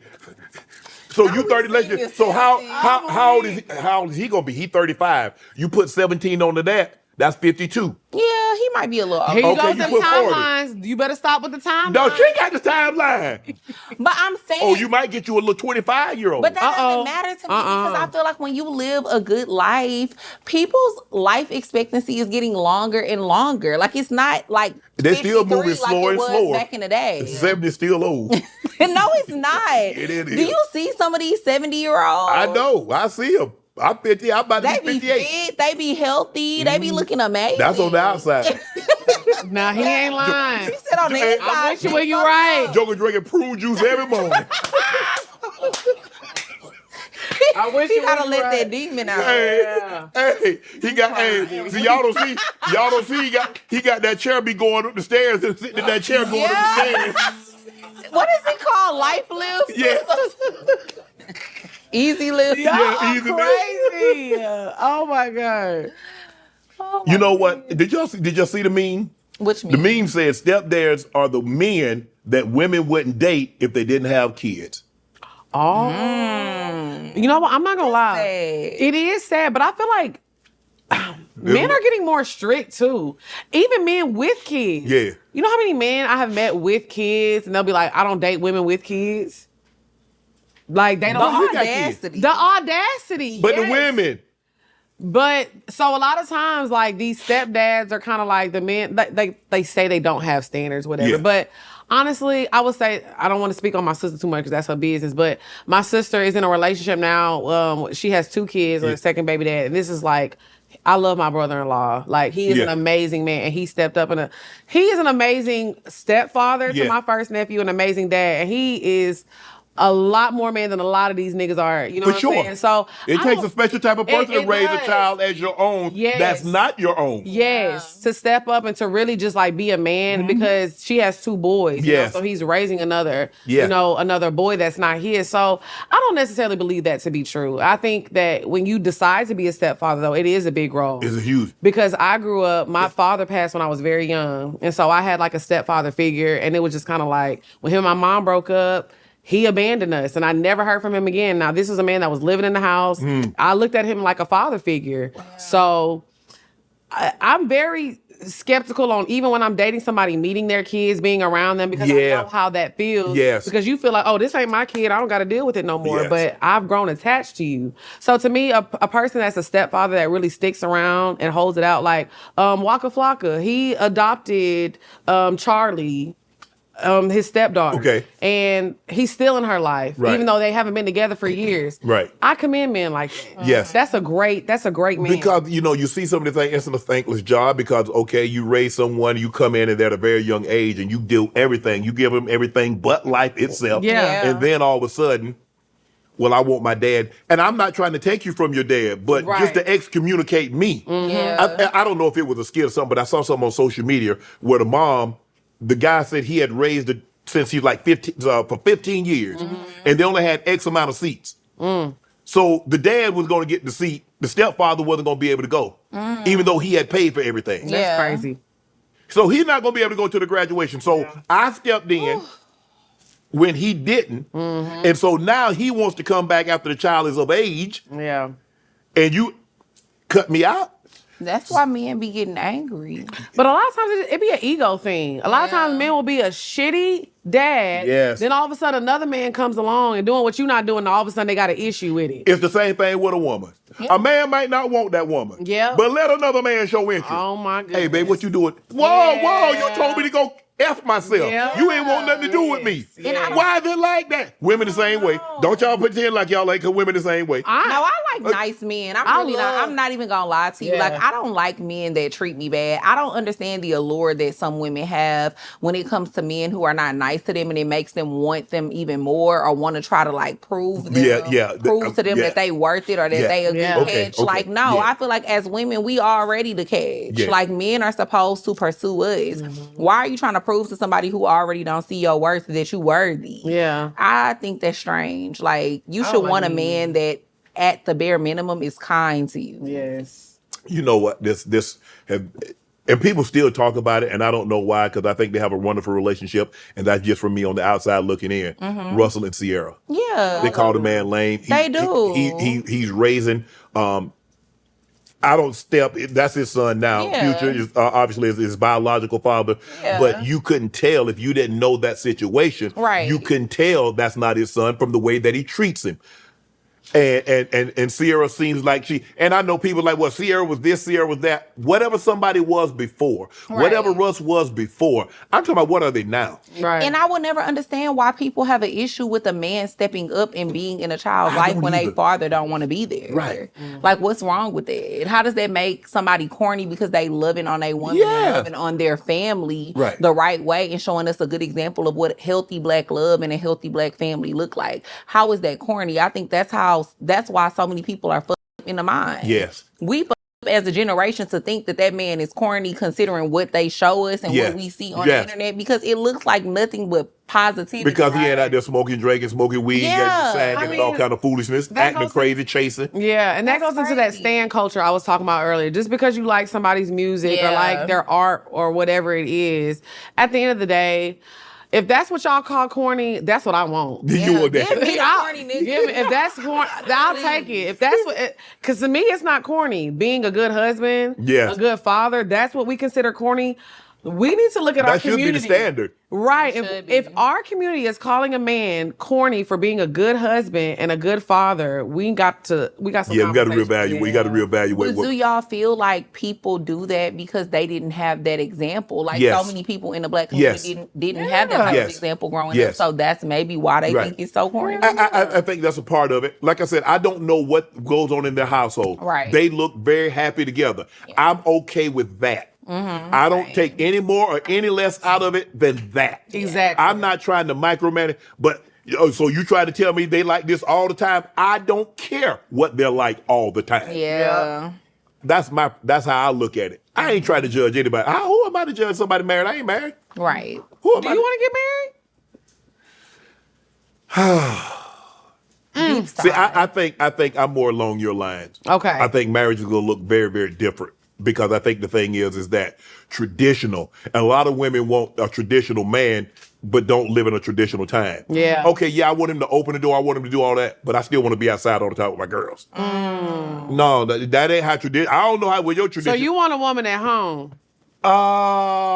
Yeah, I mean, she can go out with a girl. Okay. Yeah, she can go out with a girl. No, she can go out with a girl. Now, do you agree with like what you were saying earlier with like LeBron? Like, you want somebody that works, or would you like a stay-at-home wife? Look, this is what I know about men that are high-value men. They normally want someone that's readily accessible. Okay. If she got a job, how you just gonna pick up and go? She not gonna be accessible like you want it. Yeah. And then you gonna be mad. Yeah. And then when she there all the time like you want, you mad. So damn, you ain't got nothing to do. Pick a lane. What, you in the slow lane, the left lane, or you in the fast lane, the left, or you in the right, the slow lane? You got to pick a lane. You got to understand, what are you asking for? Because if you somebody of value, normally, I don't know if I still have that same value, but I like to think when I did, I wanted someone like, hey, I need you to come do this. I need you to come go here. And they were able to do that.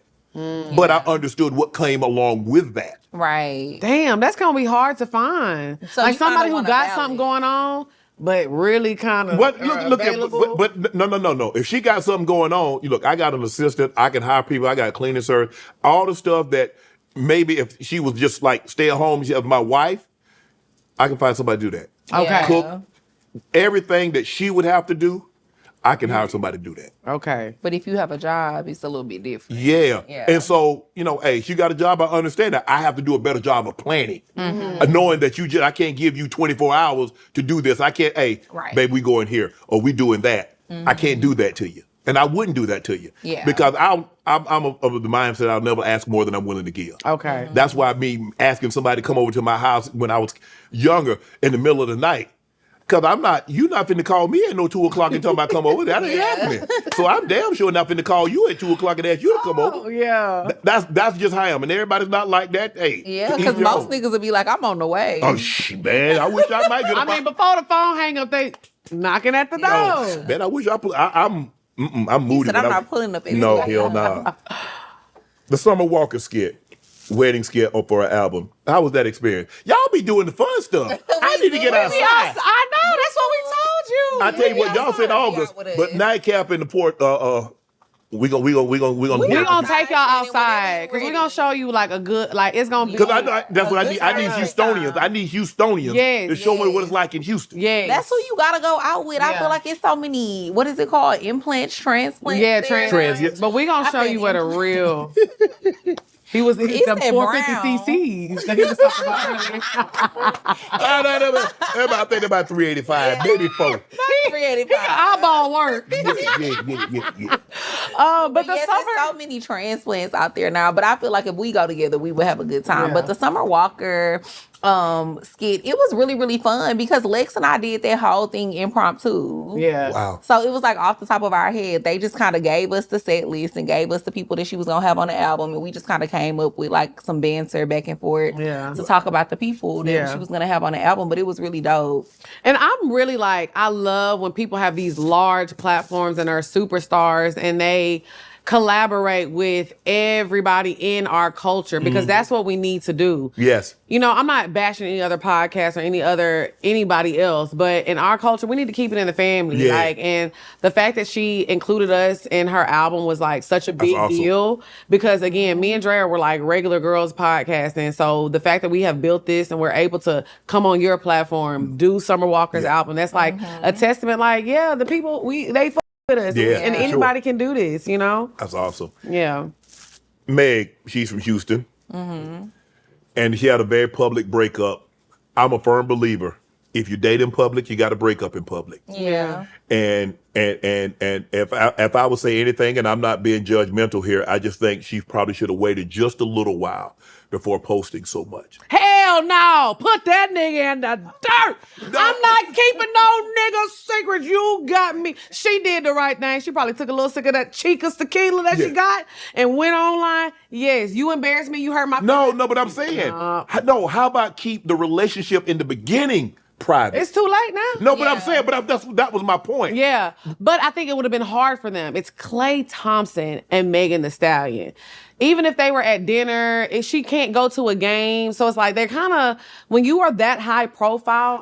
You got to post it. You ain't got to put it on IG. I mean, you don't have to put it on IG, but we was going to see it anyway. Yeah. She's courtside at all his games. Damn, I can't post on the boat. I'm on the boat with my man and I'm having a good time. I can't live. There you go with my man. My man. She love her man. I'm just saying. I don't know. I do kind of feel like even when it comes to breaking up, you should just do it in private. Yes. Let people make their assumptions. Thank you. Thank you, Drake. And I told Lex before, I said this on our show, just because you blast somebody on the internet, that doesn't mean shit. That's not going to stop other women trying to get at it. It doesn't mean anything. You just blasted him. Oh, okay, cool. But like, what is that really doing for you? It might make you feel good in that moment.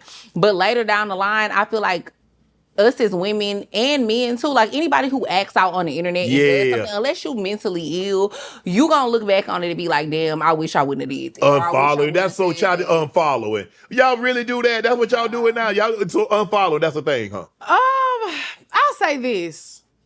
I think that she let us know he was a whole ass nigga. There you go. Not a real bitch. No. Not a real bitch. So why he like that now? Cause I mean the bare minimum in a relationship is to be faithful. If you can't be faithful, just don't be in a relationship.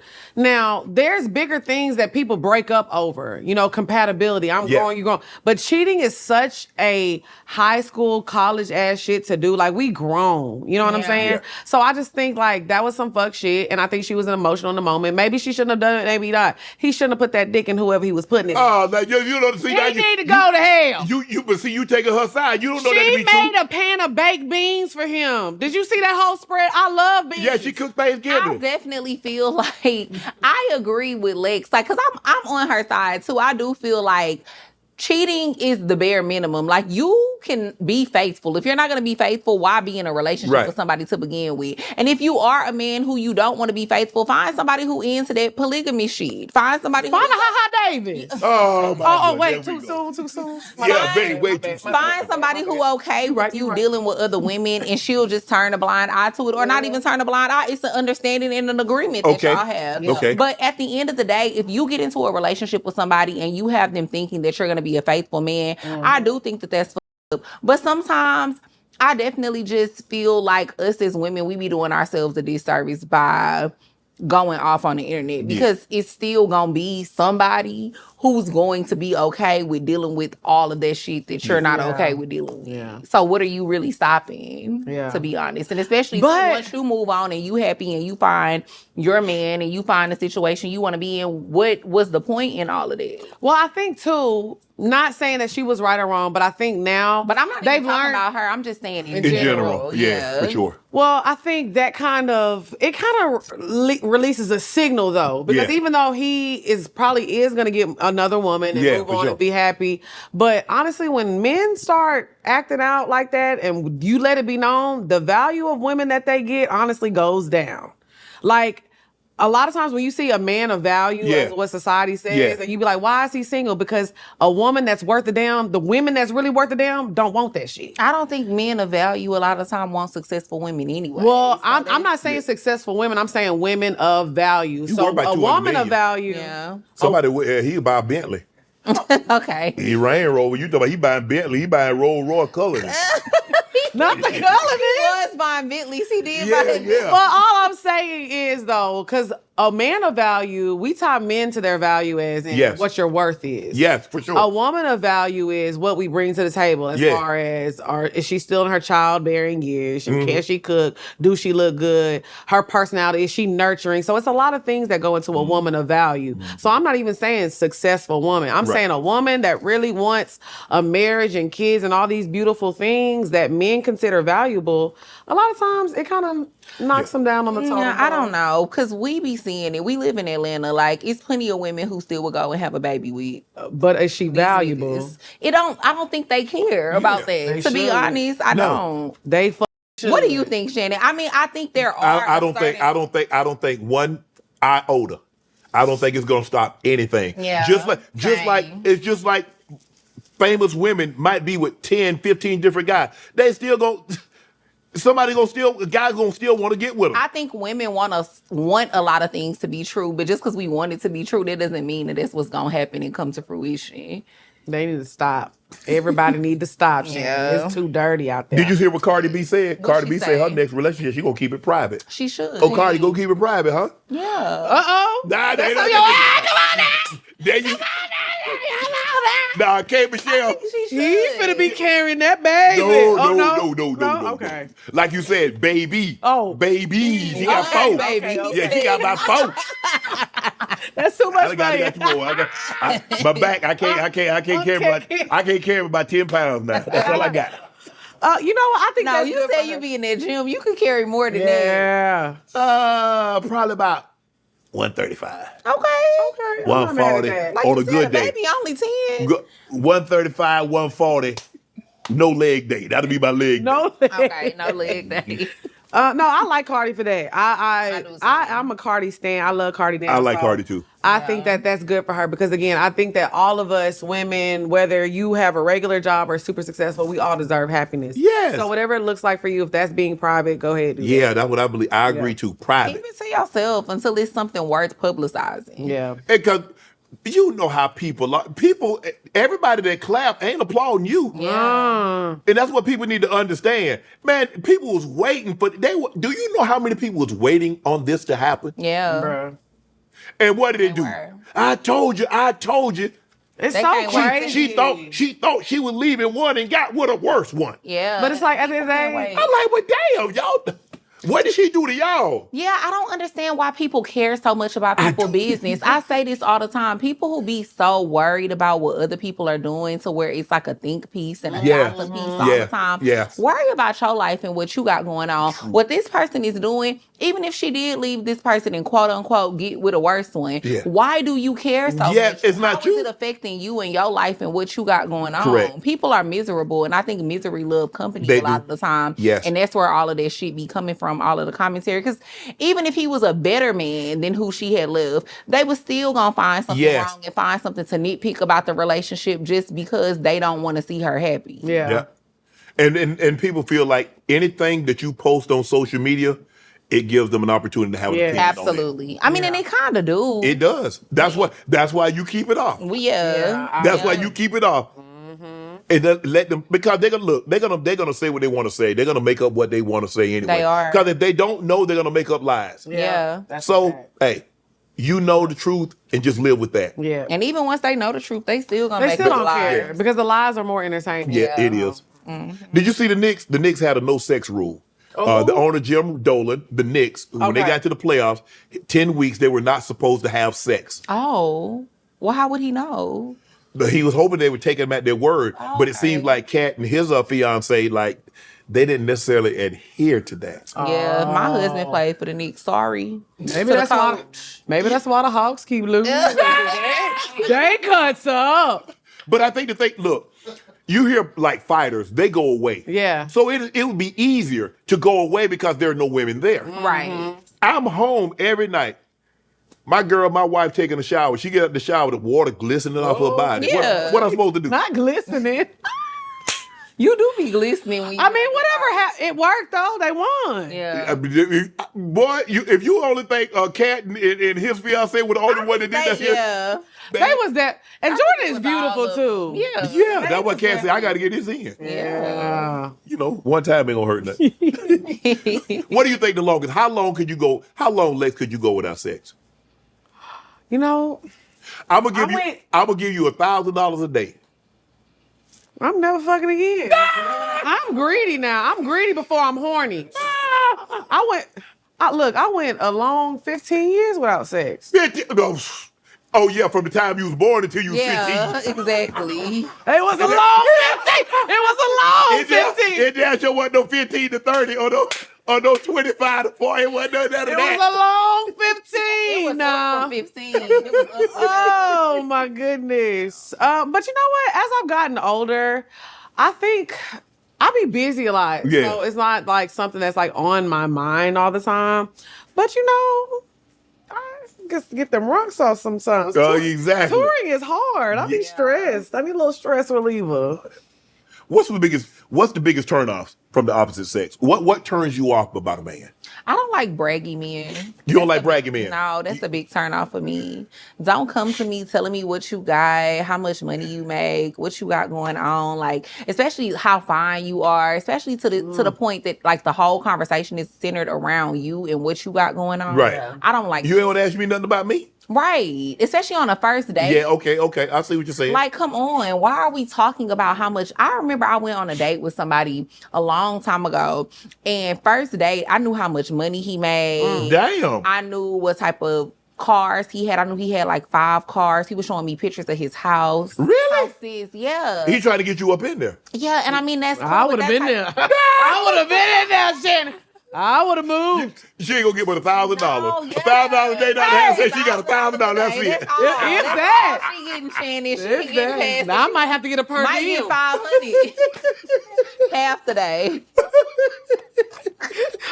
Ooh, ooh. But yeah, I don't like that. I don't like braggy men because I feel like, and that's with anybody though, to be honest, men, even with women with friendships, like anybody who brags all the time, it's annoying because if you have it, it shows. Yes. You don't have to go around saying it all the time. Yeah. I think for me, it's like, I don't like men that are like friendly to the point. Like, I like a person that can work the room and talk to everybody. Yeah. But like, if me and you had a conversation about somebody, we necessarily don't like this person or we don't fool with them, and then we out in public, you like, oh, what's up, bro? Or you hug. I don't like that Oh, stuff. you don't like that? I think you need to stand 10 toes down. If you don't like this person, don't like them all the time. Like, when you see them, all of a sudden, it's like, it'll be a person that we know done talk shit about you or talk shit about me. Yeah. And you not having my bag or having your own bag. It gives me the biggest. So how they supposed to handle that? Just be like, what's up, bro? And keep it pushing. But all that, hey man, that's my dog, man. Hey, bro, tell him how we Nah.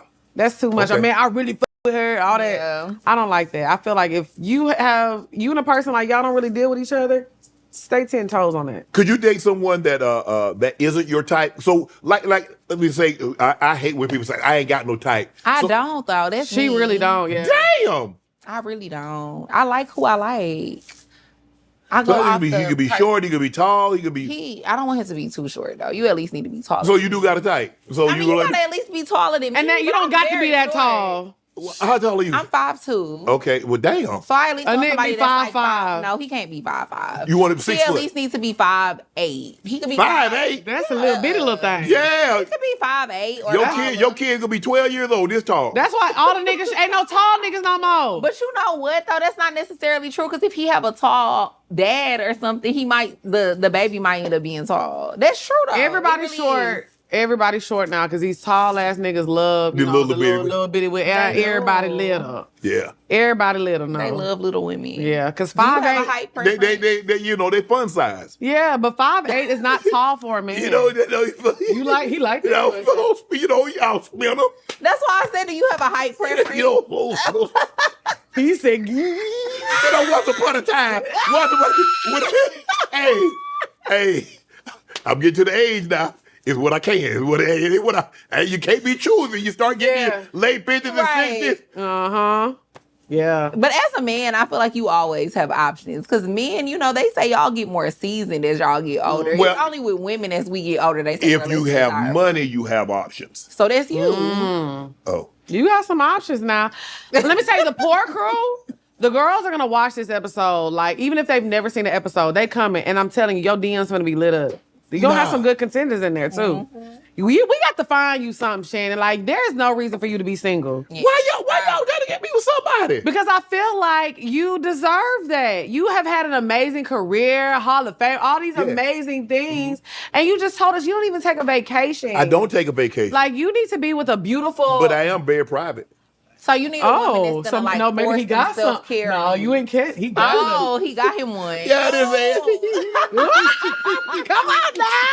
I know that's right. Hey, I love a private relationship. What are bad first date ideas? Bad. Yeah. A picnic. A picnic? Damn, I thought women like A picnic. picnic, a coffee date. Damn. You don't like coffee? The club. I don't want to go to the club on the first day. Okay. I do like coffee, but I don't know. To me, a good first date is dinner. It's nice. It's an intimate experience. We're getting to know each other, especially in a dimly lit restaurant. Do it got to be Mastro's? Do it got to be Del Frisco, Steak 48? I want to dress up. Yes. So I need to dress up, but it has to be somewhere we can really have a good conversation. Yeah. There's a lot of nice restaurants that are family owned that are not necessarily extremely What about expensive. Houston? Houston's It's a nice first date. Now, you can't take me to House in Atlanta. Have you ever been there? I've been Now, to House House. is turned It's up. too damn loud Yeah, up in there. it We is, can't it have is. That Yeah. man be on the piano. House. Cutting Yeah. up. You might as well take me to Opium or Chops. Magic City. Normally, I'm a chops guy. Chop. Yeah, I like chops too. Yeah. I think that taking somebody on a nice first date, because I want to see what you got on. Don't you want to see what I got on? I already done peeped it. That's why we going on a date. Well, we gotta let me see what else you got. Hey, that's why I took Tom Brady in my fantasy draft. I already know what he can do. I ain't picking blind. I think that this dating in the beginning stage, this is the honeymoon phase. Oh, yeah. So you impressing. Yes, I'm putting my best foot forward. You put your best foot forward. Yeah, let's have a good time. Let's dress up. Let's do this because y'all know how niggas get. Once y'all get the coochie, we finna be at Chili's. Nah. That's how y'all do. Or be in the house watching Or be in the Netflix. house watching Netflix. You know what I'm saying? So I think in the beginning stages, yes, take them to the nice dinners and do that. And I think even when you do get in a relationship, like I have a rule, like we got to go on at least 3 dates a month, nice dates a month. A month? Yes. What about one? No, I think you should go on a date at least once a week. And I need at least 2 weekends. Like either we're taking a trip, and sometimes that's a road trip somewhere, but we got to go somewhere. No, I can't. My knee. No, you can. Even a staycation. You can do a staycation. Yeah, in the house, right? Do a No. staycation. Oh, you doing a hotel? Like a hotel in the Like same city there's that a you Ritz. stay in. There's a Ritz here. Take it to the Ritz. We can go get a massage. There's a Four Seasons. You got to do a staycation if y'all can't get away from work. Yeah, Yes. I can't get. I mean, Yes, you in can. May, I taped 27 episodes of Nightcap and another 5 episodes of Club Shay Shay. So that's 32 tapings in 31 days. That's So a lot. you tell me the time that I had to go Okay, do it. so we got to make up. Them days roll over. You got 4 days in June. Yeah. You got to make it up. We worked 14 days straight. You could at least do one weekend. I work a lot too. Okay, We're on tour. You ain't gonna be able to get out. But I make my days. But up. I feel like you make time for what you want to make time Hello? for. Everybody say that. It's the truth. You do. You prioritize what you want to prioritize. If it's important to you, you'll When find a way. when y'all was building this, y'all was still going out on dates like that. Yeah, Hell well, I yeah. never stopped going on dates. Damn. we make time. Still to Hey, this day. see, the thing is, I can compartmentalize. Like when I'm actually playing, if I got stuff going on, me and my girl got something going on, I got issues with my family, I can compartmentalize that. I haven't been able to compartmentalize working and relationship. Yeah. That's the hard thing for me. Yeah. I just think it's because it's not a priority to you Yeah. Okay. right now. If it was more of a priority to you, I feel like you could find a balance. You just ain't found that woman Yeah. yet. And you That haven't found woman that's somebody gonna worth really make, sacrificing it. because you need somebody that's gonna like, you need somebody strict like you that can mold into everything and it just works. So you got to find that puzzle piece. Because I think like you're past that point of, oh, well, I'm going to change this about me. You can't teach an old dog new tricks. You are in your, so you need somebody that's the same way and that fits in that puzzle for you, if you haven't already. That's why he going on vacation. I 6 peeped it. weeks. Help me understand, because I saw Jalen Brunson say this. Why is it more accepted for black women to date outside of their race as opposed to black men? It's not. I don't think it's accepted either way. Do you see how they do Serena Williams still? They don't do Serena Williams like they do Jalen Brunson. And like they do some of them other guys. I don't know. I disagree. You know, they be having this saying. Halle Berry didn't get Oh, they killed. told her up. I mean, yeah, they They did. told were Halle tearing up. her Nah, they say what you Eric Benet. See, that's why she went to the white. That's why she went across there. Cause look what he did. Yeah, I But mean, he did- was but they sometimes wrong? that is what makes them switch sides, though. Well, They be damn. tired of And being when everybody dirty. get to switch sides, help us. No, Black y'all be men switching. just- Y'all and be over gonna there. do it anyway. No way. Y'all, nothing made y'all switch sides. Y'all just be going. Yeah, I don't know, but you know, I think black women get a bad rep for that too, because you know they be saying like the harder the wig, the stiffer the wig, the more chance you gotta get in a white man. They say they love them stiff wigs. They do. They say Honestly, the if a black white women and white men date have a certain look. if a white man hit on me, I know I need my hair done. Yeah. Immediately, I gotta go to the beauty salon. I know I done fucked up. I done wore my wig too long. It's crusty. I gotta go. When a white little men, stiff. they be like, ooh, bonquisha. Oh, they want to pull it, huh? yeah. They be like, what is going Maybe on? they like the stiffness. I They don't know. love It's the different from what stiffness. they used to. Yeah. But I love black men. Yeah. There's just nothing like a black man for me personally. I just could not see myself. No. You know, never been intimate with a white man? I went to an all-white school growing up. I told you that. Yeah, I know, but I'm saying. All my first relationships, my first love, it was a white. Oh! Umar. Oh my goodness! I know. And I'm a woke queen, but I went black and I never went back. Come on now. I went brown and I got down. Oh yeah, you did. Yeah. So, but again, that experience, the experiences that I've had with black men is just like, it's Too good, euphoric. Pepe. You know, it can't be Dre, matched. you like. No, I love black men. That's all I've ever dated. Like, I've never dated outside of my race. Right. I went on a date one time with a white man, and it was horrible. And then I was like, I'm never going to do it again. She said he smelled like Newports. He did smell like Newports, but that wasn't why I wasn't interested in dating outside of my race again. It was because he left me in another city because he got mad because I didn't want to give him none. Oh, they do And I that was too? like, if this that's the point I'm making. If this what y'all be doing too, I'll stick with niggas. I'm telling you, that's what people don't realize. You're not all of a sudden going to go get like an Asian man, an Indian man, a white man, and all of a sudden you're introduced to the sweet side of life. A man is a man, baby. Yeah. Yeah. If I'm going to deal with a man, unfortunately, I am straight. I don't like women. I'm going to deal with a black man. I'm going to deal with a black man. Hell yes. But as I get older, I don't know. I be opposed to dipping my foot. I mean, I be cool with dipping my foot back in the pond, maybe. Uh-oh. We'll see.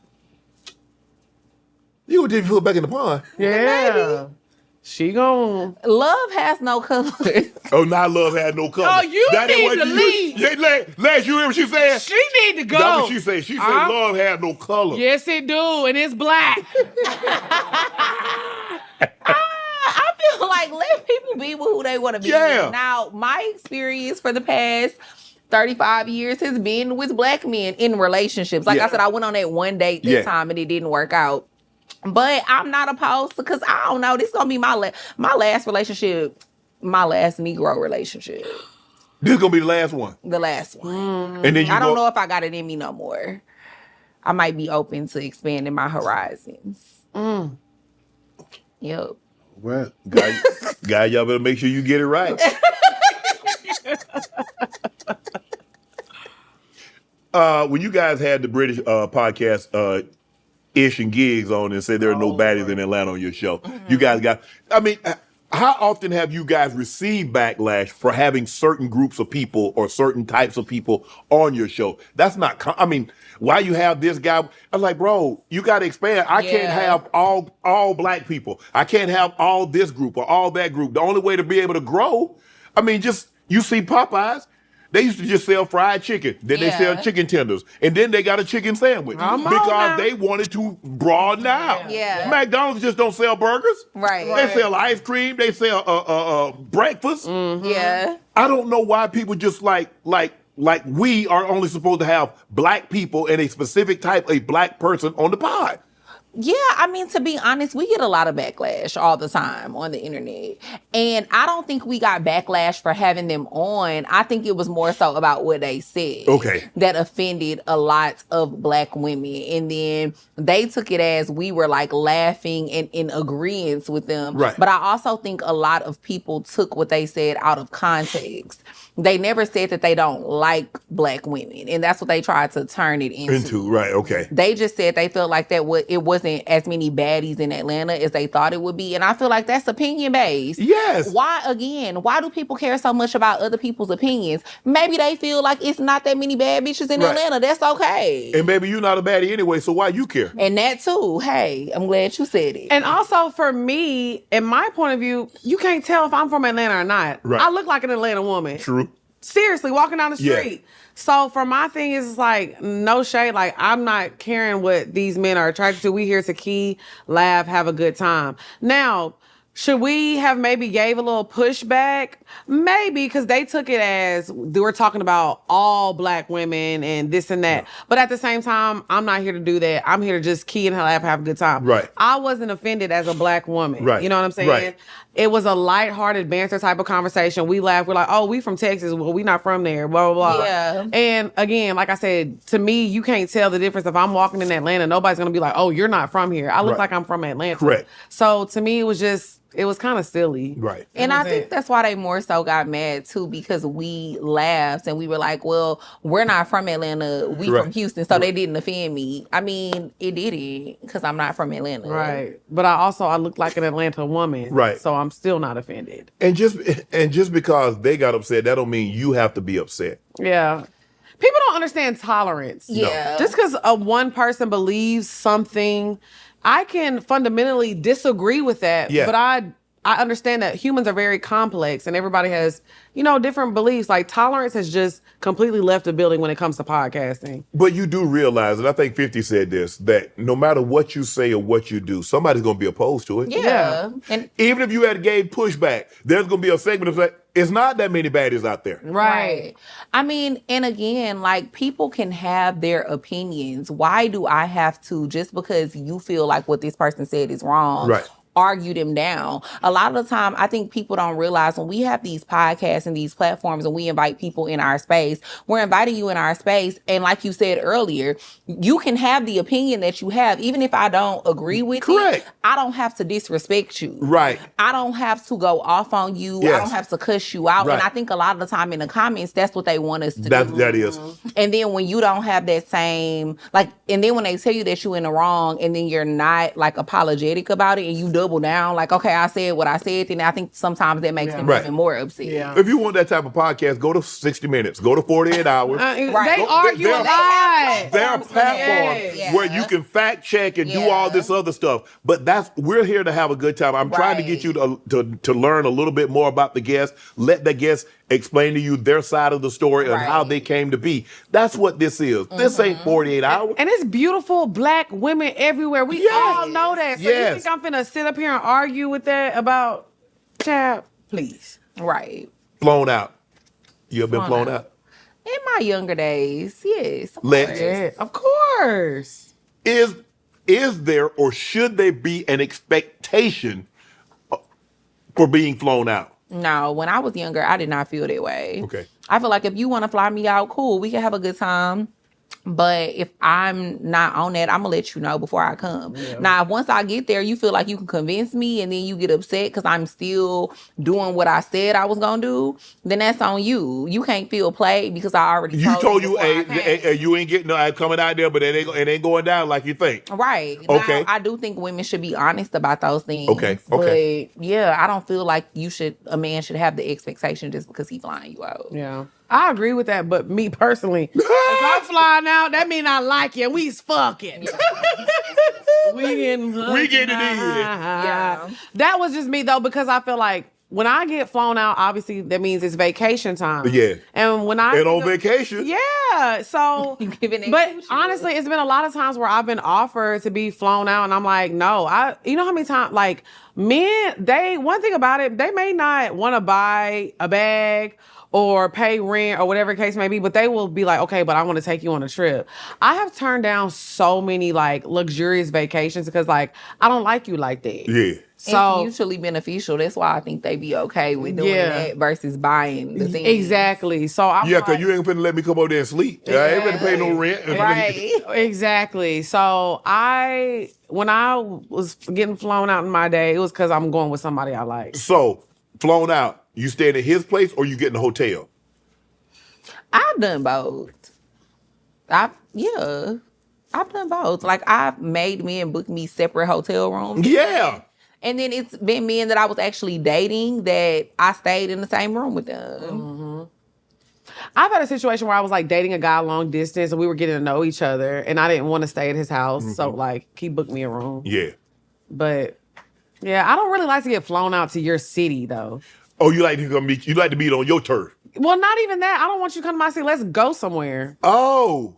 Or even if we go to so that way they don't know you. People don't know you all up in you. Yeah. But even before I was known, we can go to a Malibu for the weekend. Let's go do something let's go do something fun. Okay. I don't want to just come to your city and you got me sitting in the house with your homeboys. No, I ain't no homeboy. Who's sitting in the house with somebody? Well, that's what they be doing. That's what the girls be telling the story. That's what they be telling. They do that. I don't know where they do that at. Yeah, they do. Where they doing that? Yeah, they be flying the girls out. I be on TikTok scrolling the stories because I like to see what the young hoes is up to now. He didn't pass the torch down good enough. Yeah. They be getting flown out, be sitting in the studio. What? Yeah. Well, I feel like girls in our age group was definitely doing that too. Yeah. So we indeed did pass the torch down. Y'all, damn. They was sitting in the studio too. But hanging out with your homeboys, I just more so feel like that's setting a standard. Yeah. You need to let a man know what you okay with and what you not. And if you're not okay with it, why you sitting in the house? Leave. Yeah, I don't like to fly out to do see. Like if we're just meeting, like say we met out of town. Yeah. It's a long distance thing. Like I had a first date, like we had mutual friends. He took me to Paris for the first date. What? We went to Paris, yeah, and it was a. Where you going the second date? Heaven?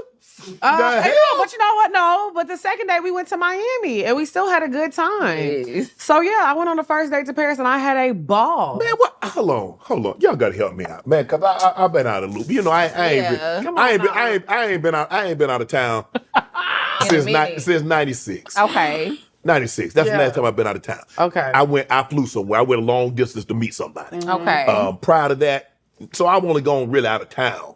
You know, on a vacation twice. Okay. In my whole life. You go to Paris or you go to the Maldives, you go to Bali, Amalfi Coast. Where do you go after that? We go back again. We still get experiences, You but can go honestly, back. like I liked him. So I just wanted to spend time with him and he loved to travel. Oh, you love to travel, huh? He loved to travel, so it was cool. I'm gonna get y'all a book. This is what the Amalfi Coast look like. A book is crazy. A coffee table book. Yeah. You out of line. So you can have something to aspire. yeah. Damn. I mean, but because I'm looking at these, and hey, TikTok. Not Jordan had to get me on my TikTok. I didn't even know I had a TikTok till last year. I'm weak. That's crazy. Somebody run the account. But I'm looking at like these women. But hold on, y'all be really going to the Maldives by yourself? What you mean? You by mean like ourselves? by ourselves, like solo? Yeah, trip? women. I see women be posted that in the Maldives and Bali by themselves. Or they got an old dude my age. I've never been on a solo trip, but there's a lot of women that do beautiful solo trips. Really? Yes. You go way over there by yourself? Yeah. Aren't you scared? No, I don't feel like it's no reason to be scared if you go out the country by yourself. I thought that was. If you stay in a safe area, though, Okay. I think that's the key. You have to make sure you stay somewhere safe. Like, Okay. I've only been on one solo trip by myself, but I went to Colombia. But I stayed in a very safe area. Oh. And I mean, me and Drea done been on trips together. Like, and it's no men. Like, we went to Europe, we went to Ibiza. Where else did we go? We went to Madrid. We went to Madrid. Like, What? yeah, like women do travel together or solo. Like, And we so paid a lot for of- it. We went to Turk. Yeah, we went to Turks and Caicos. We had a ball. It was a grand old time. What? Yeah. Damn. So women, whether you're there or not, the trips are getting tripped. The trips are being had. Yeah. And sometimes I think too, if women, that doesn't necessarily mean she's solo. Maybe she just don't want to post. Yeah, that's what I'm thinking. I'm thinking like you Sometimes thinking. they don't be solo. I They're know, just not ready to post that men. Oh, okay, yeah, okay. You figure, yeah. And it be He probably balled with a gut. Them the type do, cause when they be posters, it be football season. So it ain't a football player. And it be basketball messy. season. It ain't basketball. So I'm just saying, it's baseball season. I'm just saying. I'll say this: the one country I know that if you see a woman post out there, she's definitely with a man is Lagos, because you got you got to be hosted in Lagos, and Lagos is a ball. Yeah. I had a grand old time. And what about in Ghana? I see a lot of people Well, posting They about be going for Daddy December. But Ghana is what's going on in Ghana? It's called Daddy Daddy December. December. What happened with It's like a turn up. Yeah. Okay. It's like that's when everybody's on vacation. Okay. So like that's what they call holidays. So everybody's off work and everybody goes over there. Okay. So Ghana, you can kind of navigate solo and figure out. But like Lagos, like you have to be hosted when you go there. Oh. Now, a lot of people I know, they have friends and family out there. So a lot of women, if they are Nigerian, they can go out there. But like the American girls, if you in Lagos, she with a nigga. Okay. She with a one. 9 times out of 10. 9 times out of 10, but it's a good time. It's a great But time. I got little Lagos, Nigerian. I'm a little Nigerian. See, in my blood. and you need to go. Ancestry to your DNA. So you gotta go experience that. You need to go in December. See, you ain't rich I be and working. right. But You gotta- haven't done gotta Lagos find in some December. time in December to go. You got to go for like a week. We gotta give him a pamphlet on how to rich right. You need a pamphlet. Because they should Somebody- have never gave us no money. Yeah, they don't fuck the game up now. Do you like when men approach you? Guys be sliding your DMs like, hey, let me holler at you. Hey, when you be here, let's get together. You ever dated somebody that's slid in your DMs? Yeah, I have. I definitely have. I know, Lex. I know you have. Why you have to be Because I already know. You really. Dre is kind of like the level head one. Yeah. Dre will turn up too now. Don't get, hey. I do. Don't let her That's fool a you. sneaky But assassin. And you know what's crazy though, Shannon? The more It's crazy because like the people that be in my DM, it would be like, oh my God. And then, but these niggas be lame. They be so lame. Yeah. What do they say anything, or they just give you the emoji eyes, or they give you the hard eyes? Don't be talking about nothing. Like for me, it's just like if you DM me, okay, that means you're interested. Let's exchange numbers. Let's start planning a date so we can go and talk. I'm not no young. I'm not trying to be funny. I'm not finna screenshot you and send you to no shade room. Like y'all, like it just be too much. You gotta jump through. I'm not doing all that, baby, because just like you're who you are, I'm who I am too. So I think it's just like if you're gonna approach me, you need to come correct. Yes. Come correct. So what you doing me today? Yes. Please. Oh my God. Do you have a plan? Do you have a date plan? Yes. Damn. What you want to do? Out the rip, he got a couple of days playing out the rip. You got 2 times to text me what you doing without no plan before you get blocked. Damn.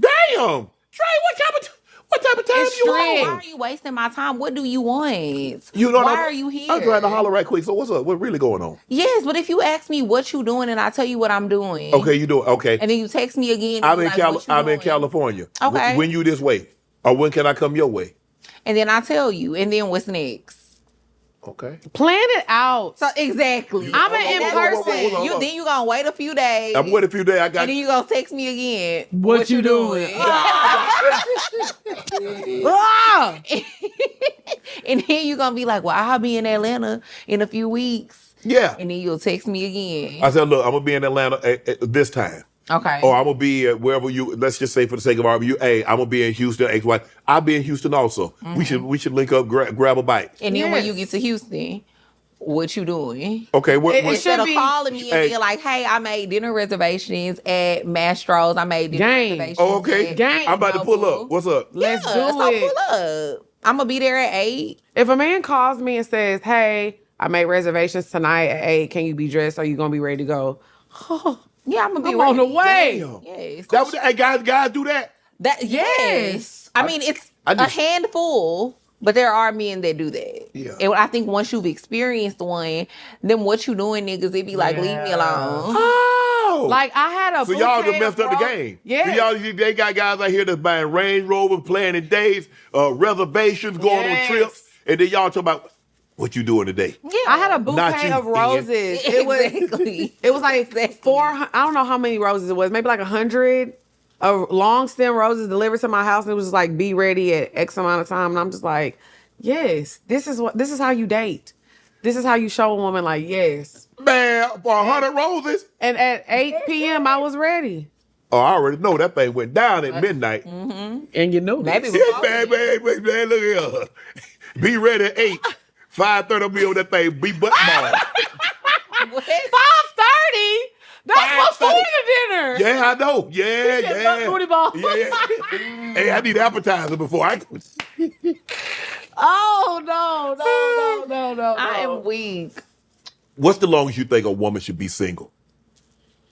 You get out of, let's just say for the sake of argument, you get out of a relationship. Do you get back on the horse or do you wait? How long do you wait? I think it's about however you feel comfortable, however long it takes you to feel comfortable to get back out there and start dating somebody else. Some women move on really quickly. Yes. They get over situations really quick. Then some women, it takes them a little longer because once their heart get broken, it take a while to mend it and put it back together. I think that it's no time frame that's the correct answer. I just think you have to know when you're ready, but I don't think you should jump back out there until you are, because one of the biggest mistakes that women make is dating again before they're fully healed from their last situation. Right. And like you said earlier, now you bringing that trauma to somebody else who don't deserve it. I agree.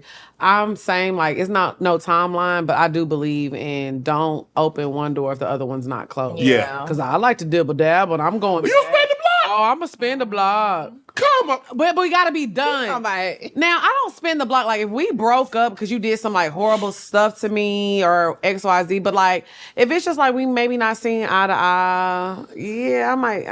I mean, how far are we not seeing eye to eye? Because we can see better eye to eye close up. Yeah, and I need to see. Y'all need to see. Yeah, we close up. You can see. See, and I'm that type of girl, like, you left your side. You need to come get it.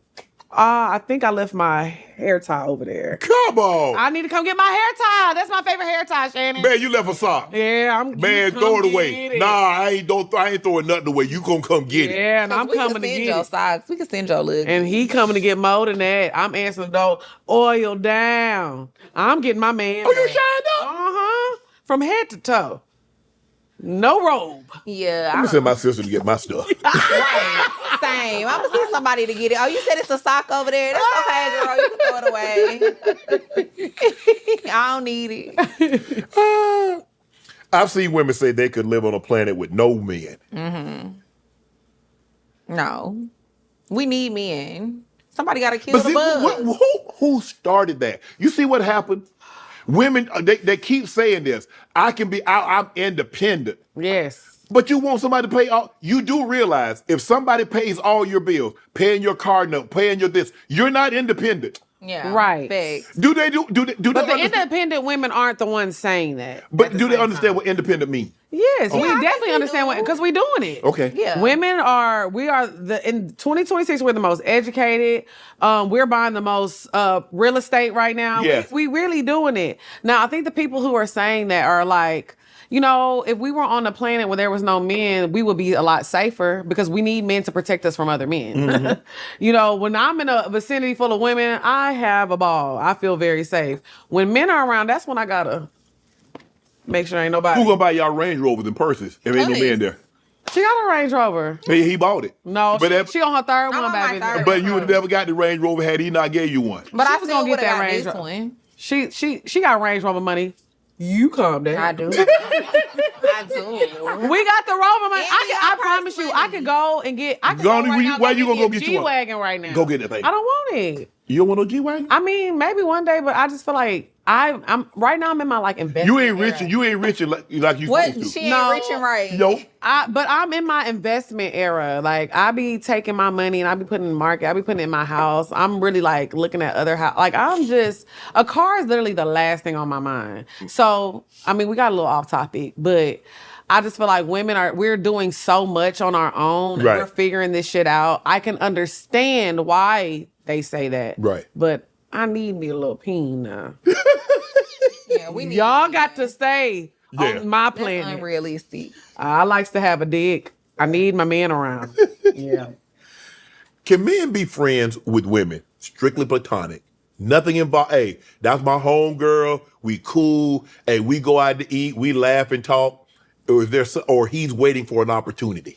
I believe so, but I think the woman has to set that boundary. I feel like if the woman don't set a boundary, then probably not. Because I have had male platonic friends, but I've never had male platonic friends that didn't have a crush on me or didn't try to hit on me prior to us agreeing that we were going to be platonic. So I don't know. Because I do think that men still be attracted to you, but if you set that boundary and you let them know I'm not interested in that and it's no room for us to be anything more than friends, they don't have no choice. They'll wait you out though. Yeah. You know, men patient. will. I They'll know wait that. 10, And that 15, too. 20, 30 years. Yeah, But I they do think it's will. situational though, because I do think there are men who are friends with women and they're really not attracted to them. I Yes. think your case, you know, you've been friends with people, but they were attracted to you. I think men are around women that they're not attracted to and they're really friends with them. Yeah. I've never seen that though. Because even with my friends, every dude that they've ever been platonic friends with has always been somebody who has tried to hit on them or was interested in them. Damn. Does a guy's past matter to you guys? Because you hear that with a lot of guys saying, I want to know who she talked to. I mean, look, women ain't gonna tell you the truth. They say, oh, I ain't been with, here I am 35 years old. I ain't been with but 2 people. The magic number is 3. Yeah. Times 5. No, it's But 3. It's 3. I've been with 3. But I'm saying, does that matter to you?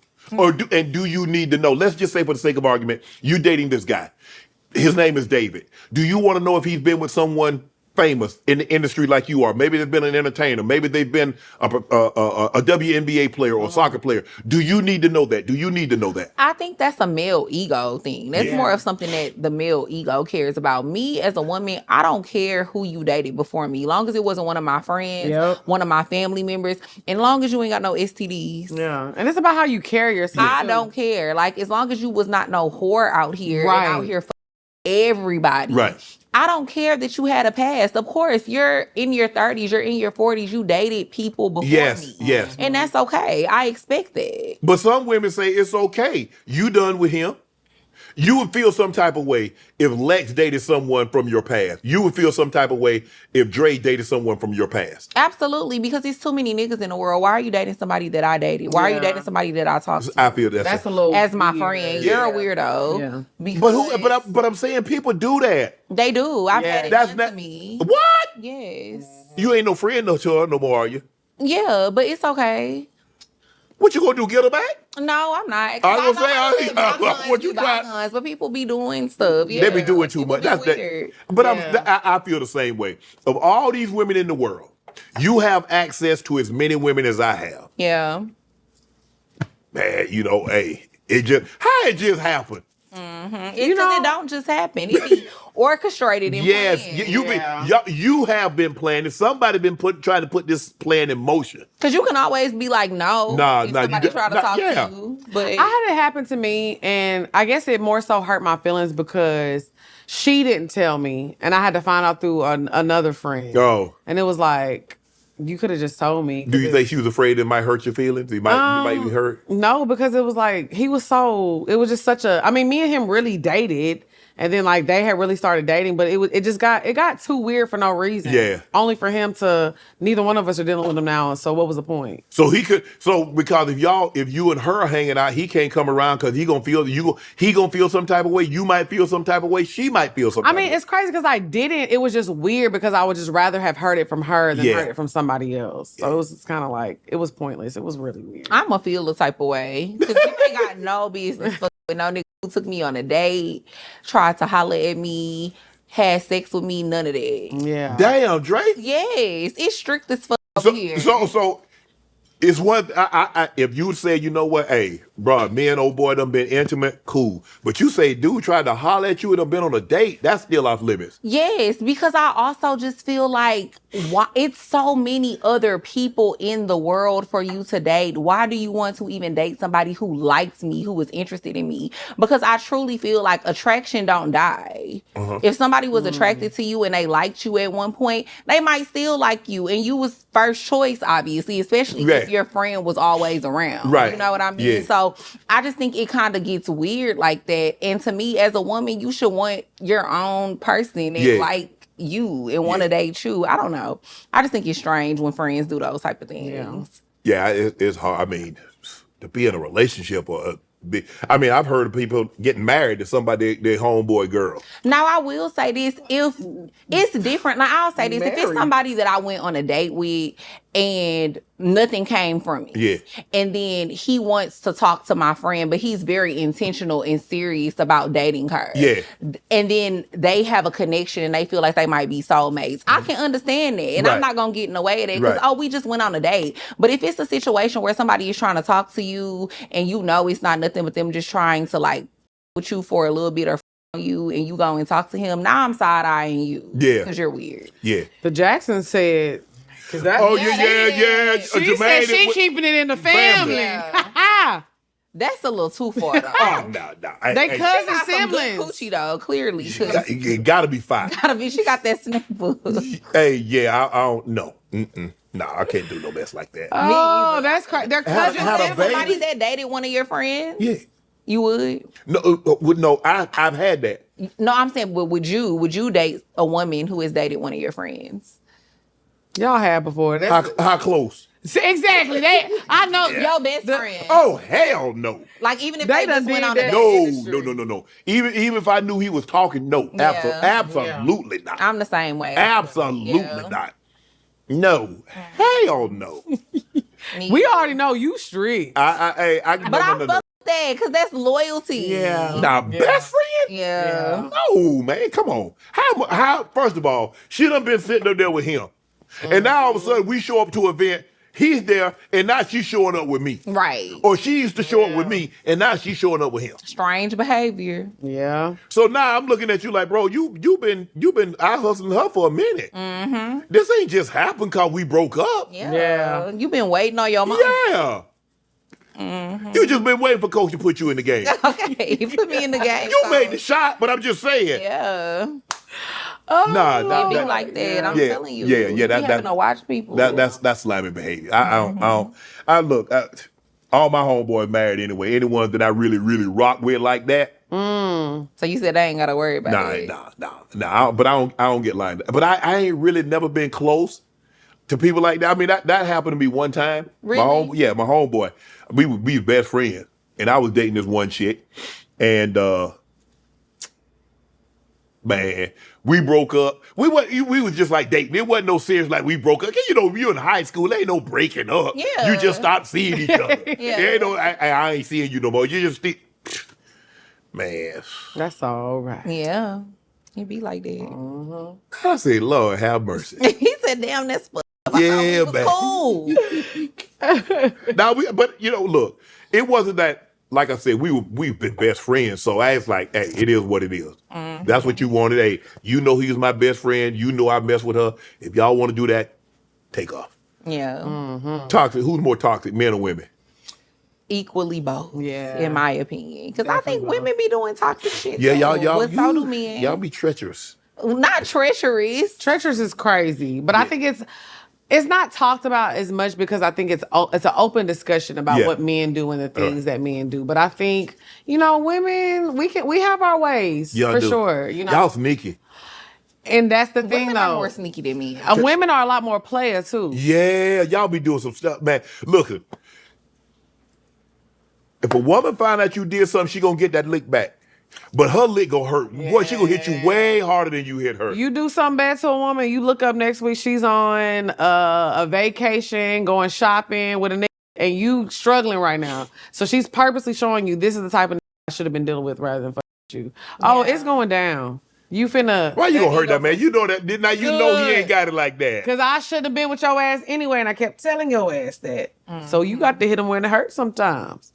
And that's toxic, though. You know the man pride. Sometimes You don't even care. Yeah, no.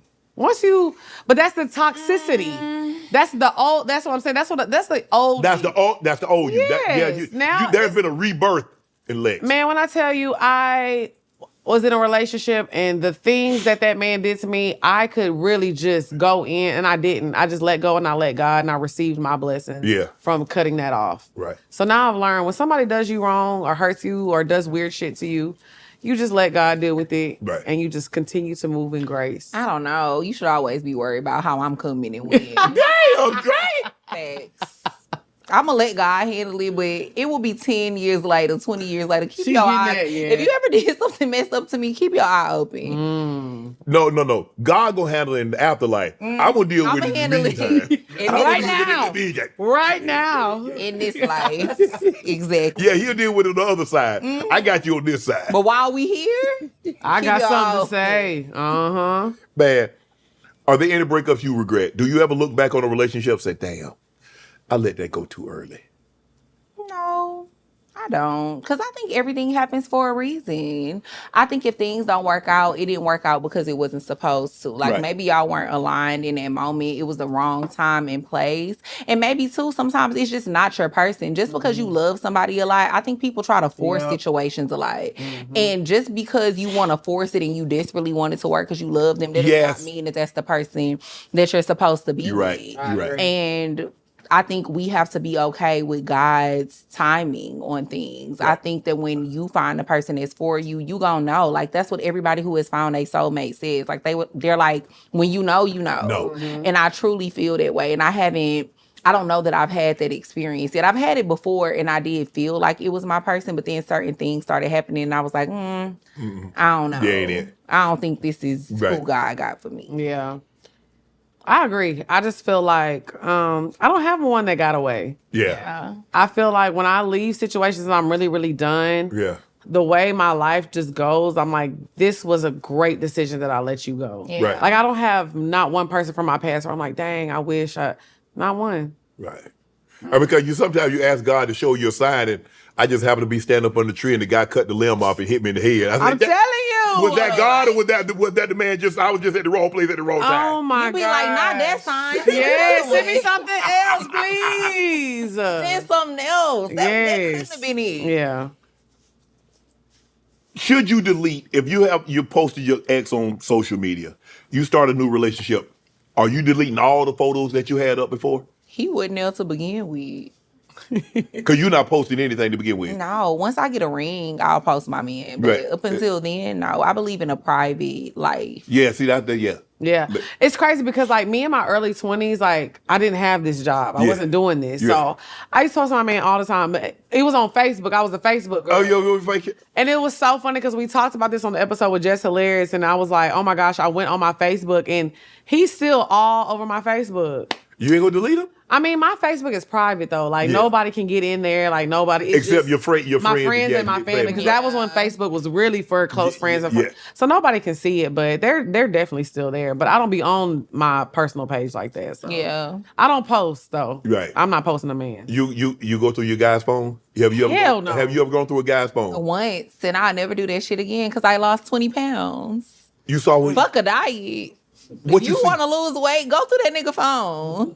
He had something on there? Yeah, he had some shit up in there. And that shit stressed me out, Shannon. I was like, I would never do this again. He had somebody over the balcony?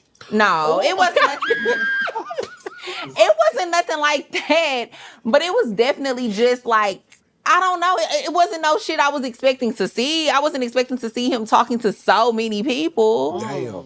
I could not believe that shit, but that was my fault because I didn't have no business going through his Why phone. you went through his phone? I was just curious. He handed it to me, and I was curious. So I said, He- he didn't hand it to me to go through it. He handed it to me to do something else. But I was curious, and I was see. like, She said, well, why? You found what you was looking for. yes. And prior to that, I was always the type of girl that was like, I don't go through niggas' phones. I don't go through my man's phone. I ain't going through no phone. Yeah, I'll never do Never. it again. I've Ignorance never- is bliss. Yeah. Ignorance is bliss. Hey, when I was dating, hey, go get. I bring the purse. I'm not going in your purse. Yeah. Man, you must rather go in the purse and then you find a condom. Then what? Yeah. Why do men get, that's good. Maybe she had it for you. She being safe.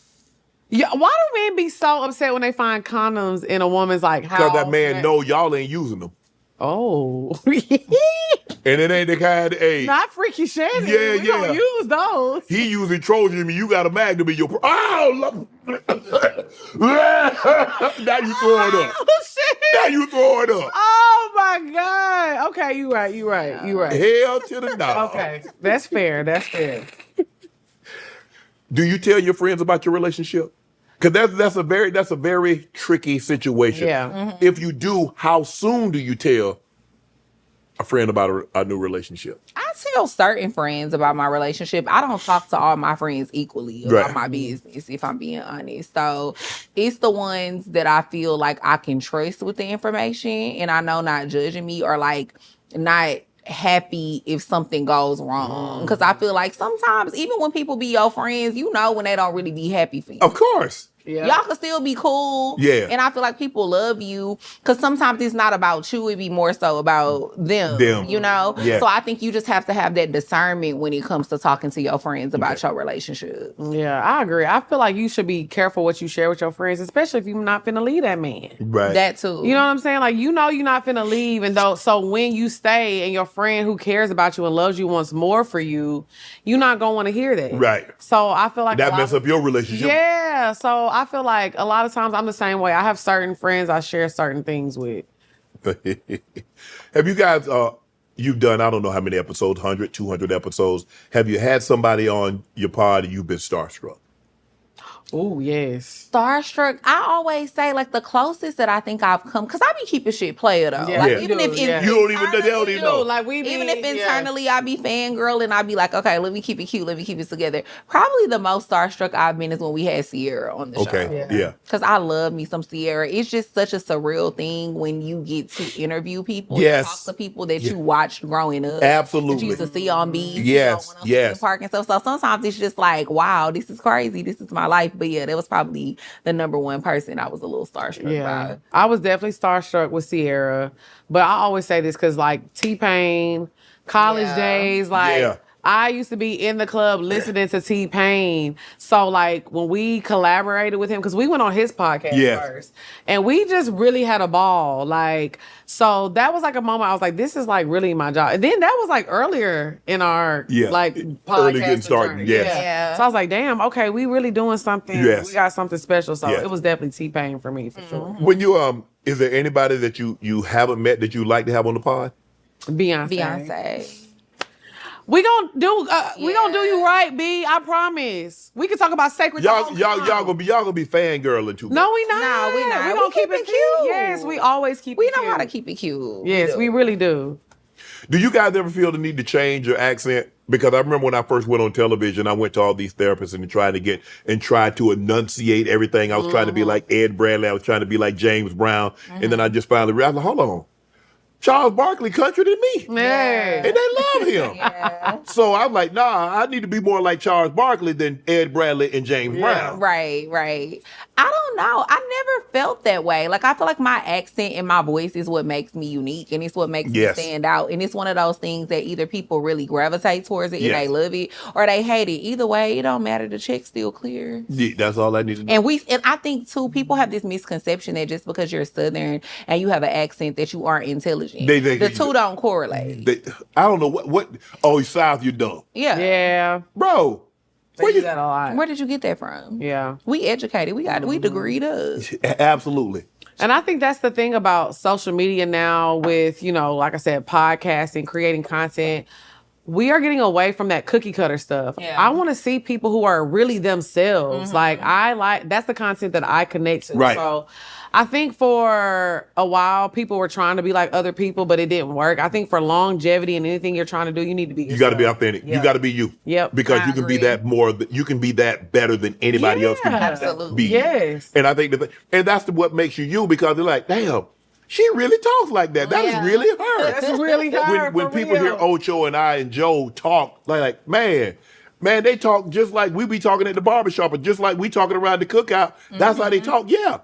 No matter how profile someone is, they're still a human being. Yeah. Now, everybody might not talk like that. You're probably not going to get this kind of conversation with Denzel or somebody like that. Right. But for the most part, yeah, this is who we are. But I think us being like more laid back, when we have people on the couch, that makes them more relaxed. Yes. So they get to see a side, because we're not trying to be like, so we just, hey, what's up? Yeah, and even with our audience, a lot of the time, I think that's what makes us more relatable, because I feel like it's so many of our audience members who are from the South who talk like us and sound like us. Yes. And it's nice to see people like them in these spaces and places that we're in now without changing ourselves. Money. What have you two guys learned about money?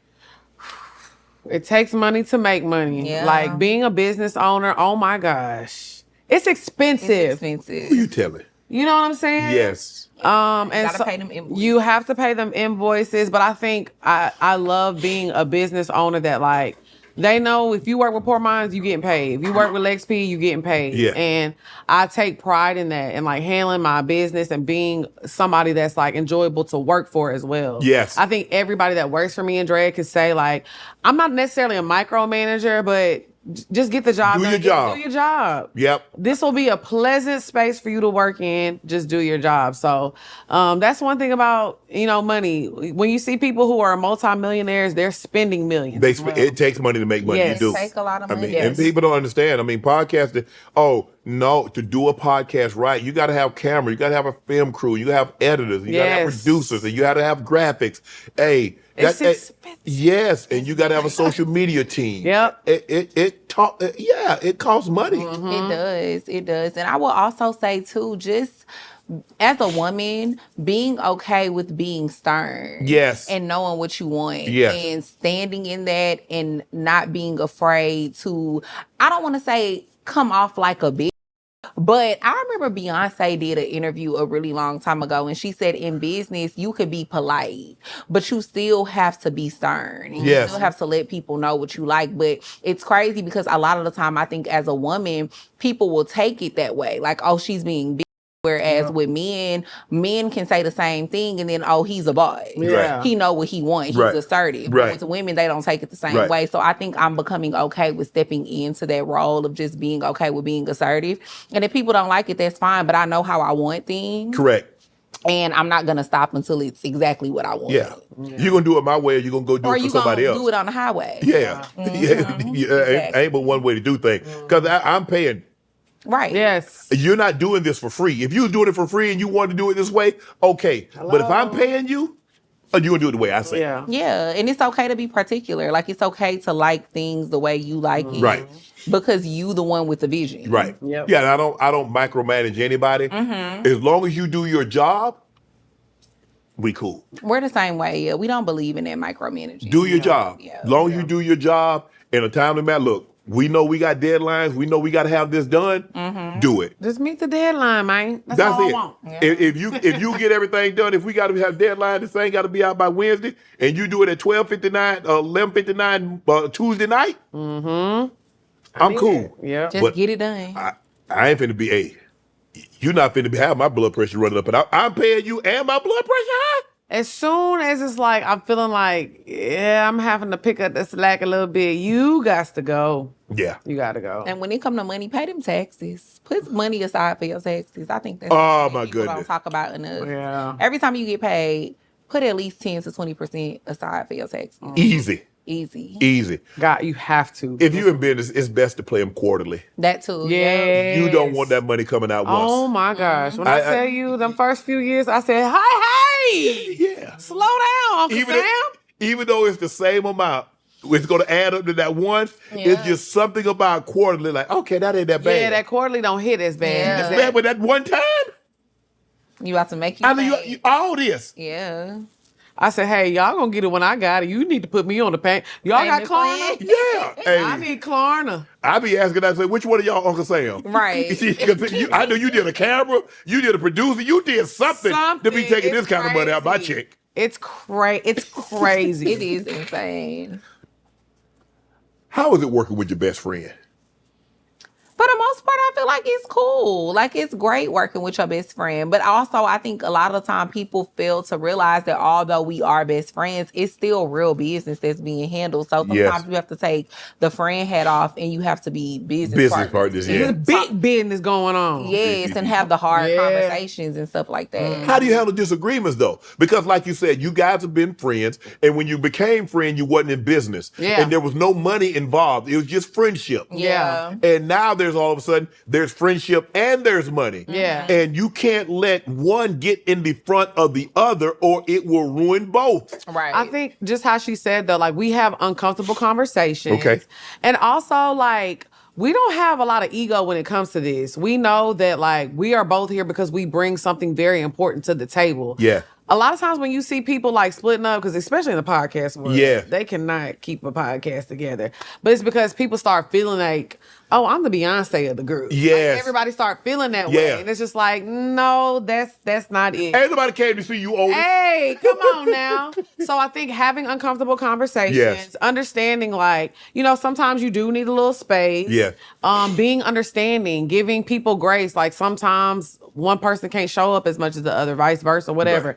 And that we're human. So I think just giving grace and being understanding. And like I said, just having that's the main thing is having uncomfortable conversations for sure. But you realize, like, I didn't notice it until recently. I mean, I heard, and I just thought they were just talking. Mm-hmm. But do you realize how many people actually want to see you guys break up? Oh yeah. Yeah, for When I sure. see some bullshit ass podcast breakup, how everybody was like hooting hollering about it, like it happens a lot.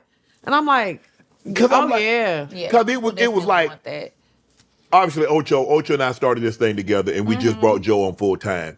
But but people are like, man, trying to get at Rail, who Ocho used to date. I'm like, because she comes on, she had a little segment. Okay. How do y'all deduce that? Yeah. And when Ocho says something, oh, you don't want to give Ocho credit. Ocho's name has always been in the title. Come on now. And it really dawned on me about a year ago. People are really trying to put doubt in his head and Yeah. my head. Yeah. Because they know the success. Yes. Could Ocho do a podcast by himself? Absolutely. Yeah. Could I do a podcast by myself or with another partner and Ocho have another partner? Yes. Yeah. But would it be Unc and Ocho or Unc and Ocho and Joe now? No. We understand that. Yes. But I didn't realize how many people, and what I started to realize that everybody that applaud, they aren't applauding for you. No, they're not. Yeah. And then that's what I had to realize. And Yeah. I was like, wow. And it works when people start feeding into that. Yes. I've seen that. They start reading the comments and be like, you know what? I am the person I do this. And they start feeling that. Yes. that's when shit falls apart. Everybody brings something different to the table. Yeah, I think people have their favorites, with any show. Like, people are going to have their favorites. But I do think it becomes an issue when people are trying to, like, put y'all against each other. Or, like you said, everybody has their strengths and weaknesses that they bring to the table. So what is with all of the comparisons? Yeah. Yes. Because everybody have different strengths, different weaknesses. Yeah. I play to my strength. I stay away from his weaknesses. Right. Yep. He plays to his strengths. He stays away from his weaknesses. Yep. As long as we do that, it's not about because anything that's said, it's nightcap. It's nightcap. Yeah. It's not Ocho. It's not Unc. It's not Joe. It's nightcap. Yeah. So whoever gets the credit, nightcap gets the credit. Right. Exactly. When we show up, it's not one of us showing up. All three of us show up. And before Joe came on, it was Ocho and I showing up. Right. But I was like, how do you get, because Rail comes on, that I'm trying to backdoor Ocho of all the women in the world. I'm going to talk to my partners. I'm going to try to holler at my partner's girl on the sneak. Yeah. People are It's crazy. interesting. I mean, people leave weird comments under They do. our YouTube channel all the time too, about each other. But I think it's more so. But you got to be strong, though. That's why I say do. people are gonna be weird, but to me, it's more weird when people feed into the comments. Yes. So we've always strayed away from that because one thing about it, we're gonna be a united front. Yes. I don't give a damn what anybody got to say. It's never gonna be like, Drea, they're right. You should never, Right. never, yeah, ever. I agree with it. Never. Yeah, we do a good job of like not.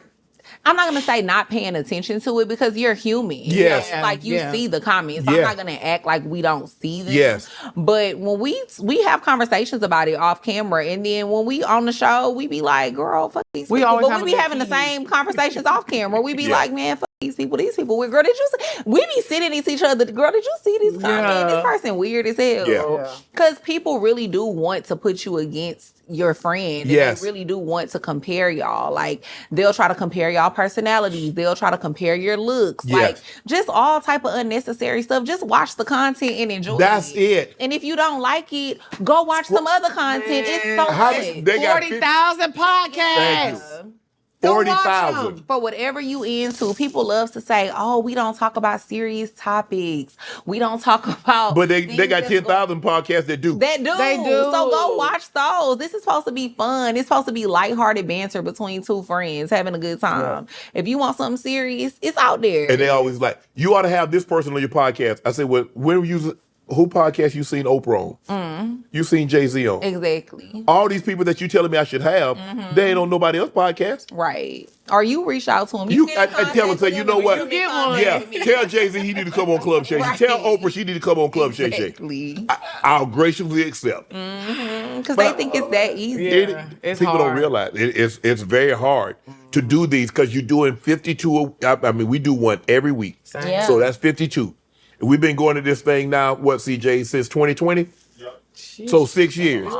So that's almost 300 interviews. And I commend you for that because I hate when people do seasons on podcasts. I hate seasons. You got to drop every You got to week. drop every week. We've been doing every week since 2018. We a little See, before. you did it before. Yeah, we almost at, I think we're almost at 400 episodes. Yeah. So Well, I didn't really want to do a podcast. You did it? So how did you start doing it? Fox wrote it into my contract. I had to. And when they had the pandemic, they had the pandemic. And they said, well, we'd like for you to start the podcast because, everybody was landlocked and everybody had a lot of time on their hand.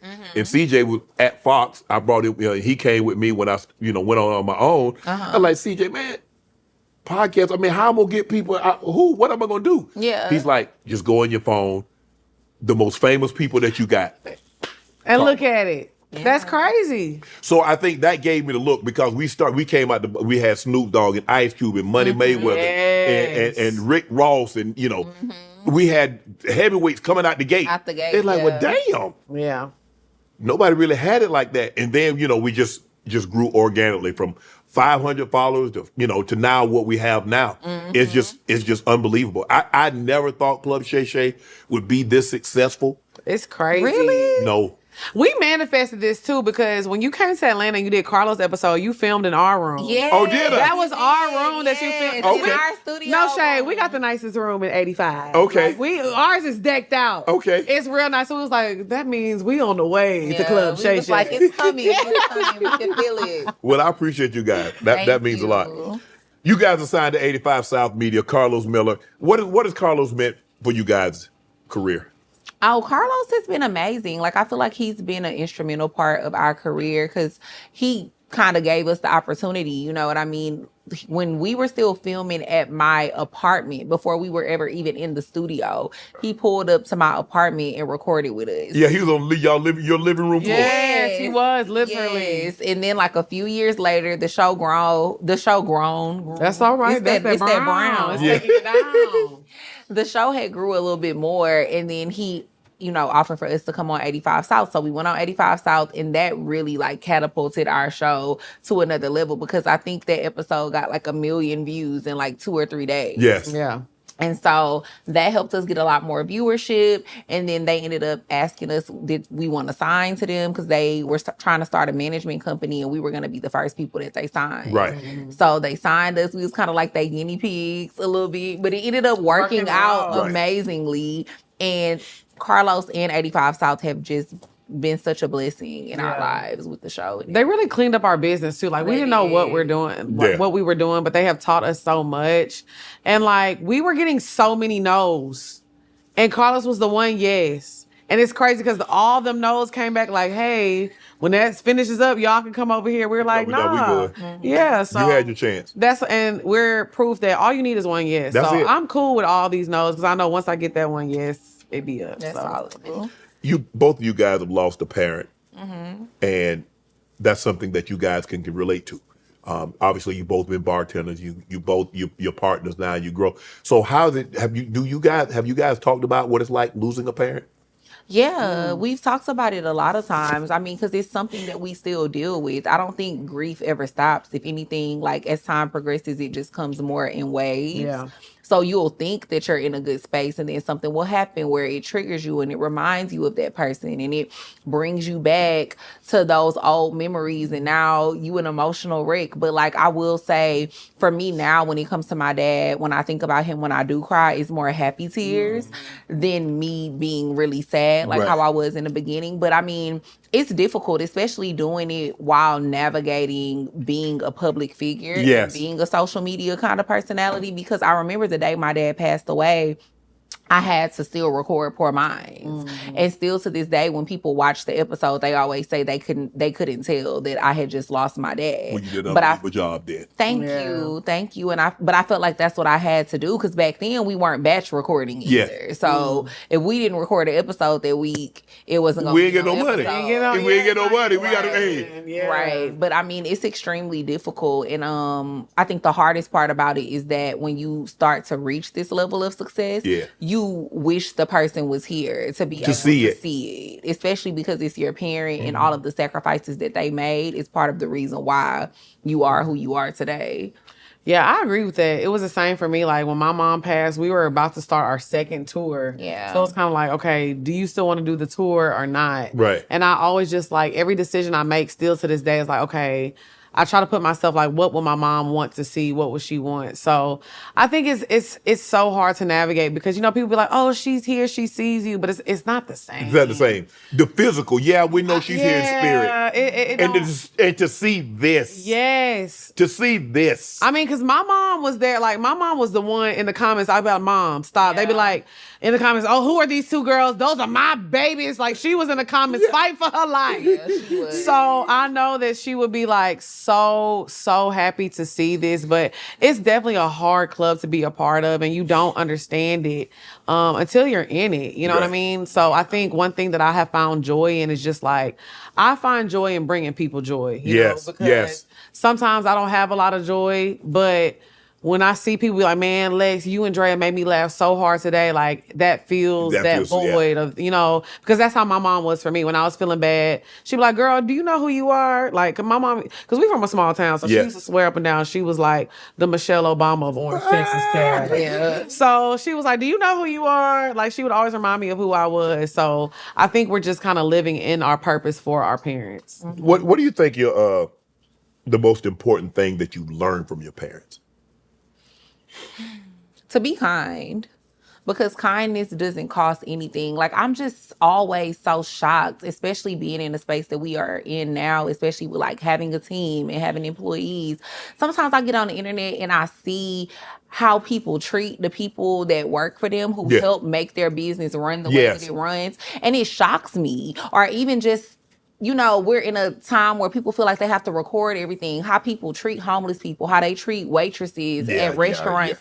I think the kindness that spills out of you is a big indication of your character as a person. Yeah, for sure. Yeah. And it's a big indication of the people that raised you as well. And so one of the best things that I think my parents instilled in me is just being a kind person. My mom even told me, she came to our studio back in December when we were recording an episode, and she was telling me how like so many people that were a part of our staff was just telling her how nice of a person I am, and that she raised me to be so nice. And I think that's one of the best compliments that you can get from people about your character as a person. I agree. Like I grew up kind of spoiled and kind of having everything, and my mom just instilled in me, like she always had this saying, like when you put good in the universe, it's gonna come back to you. I don't care what you going through. I don't care if you at your last dime.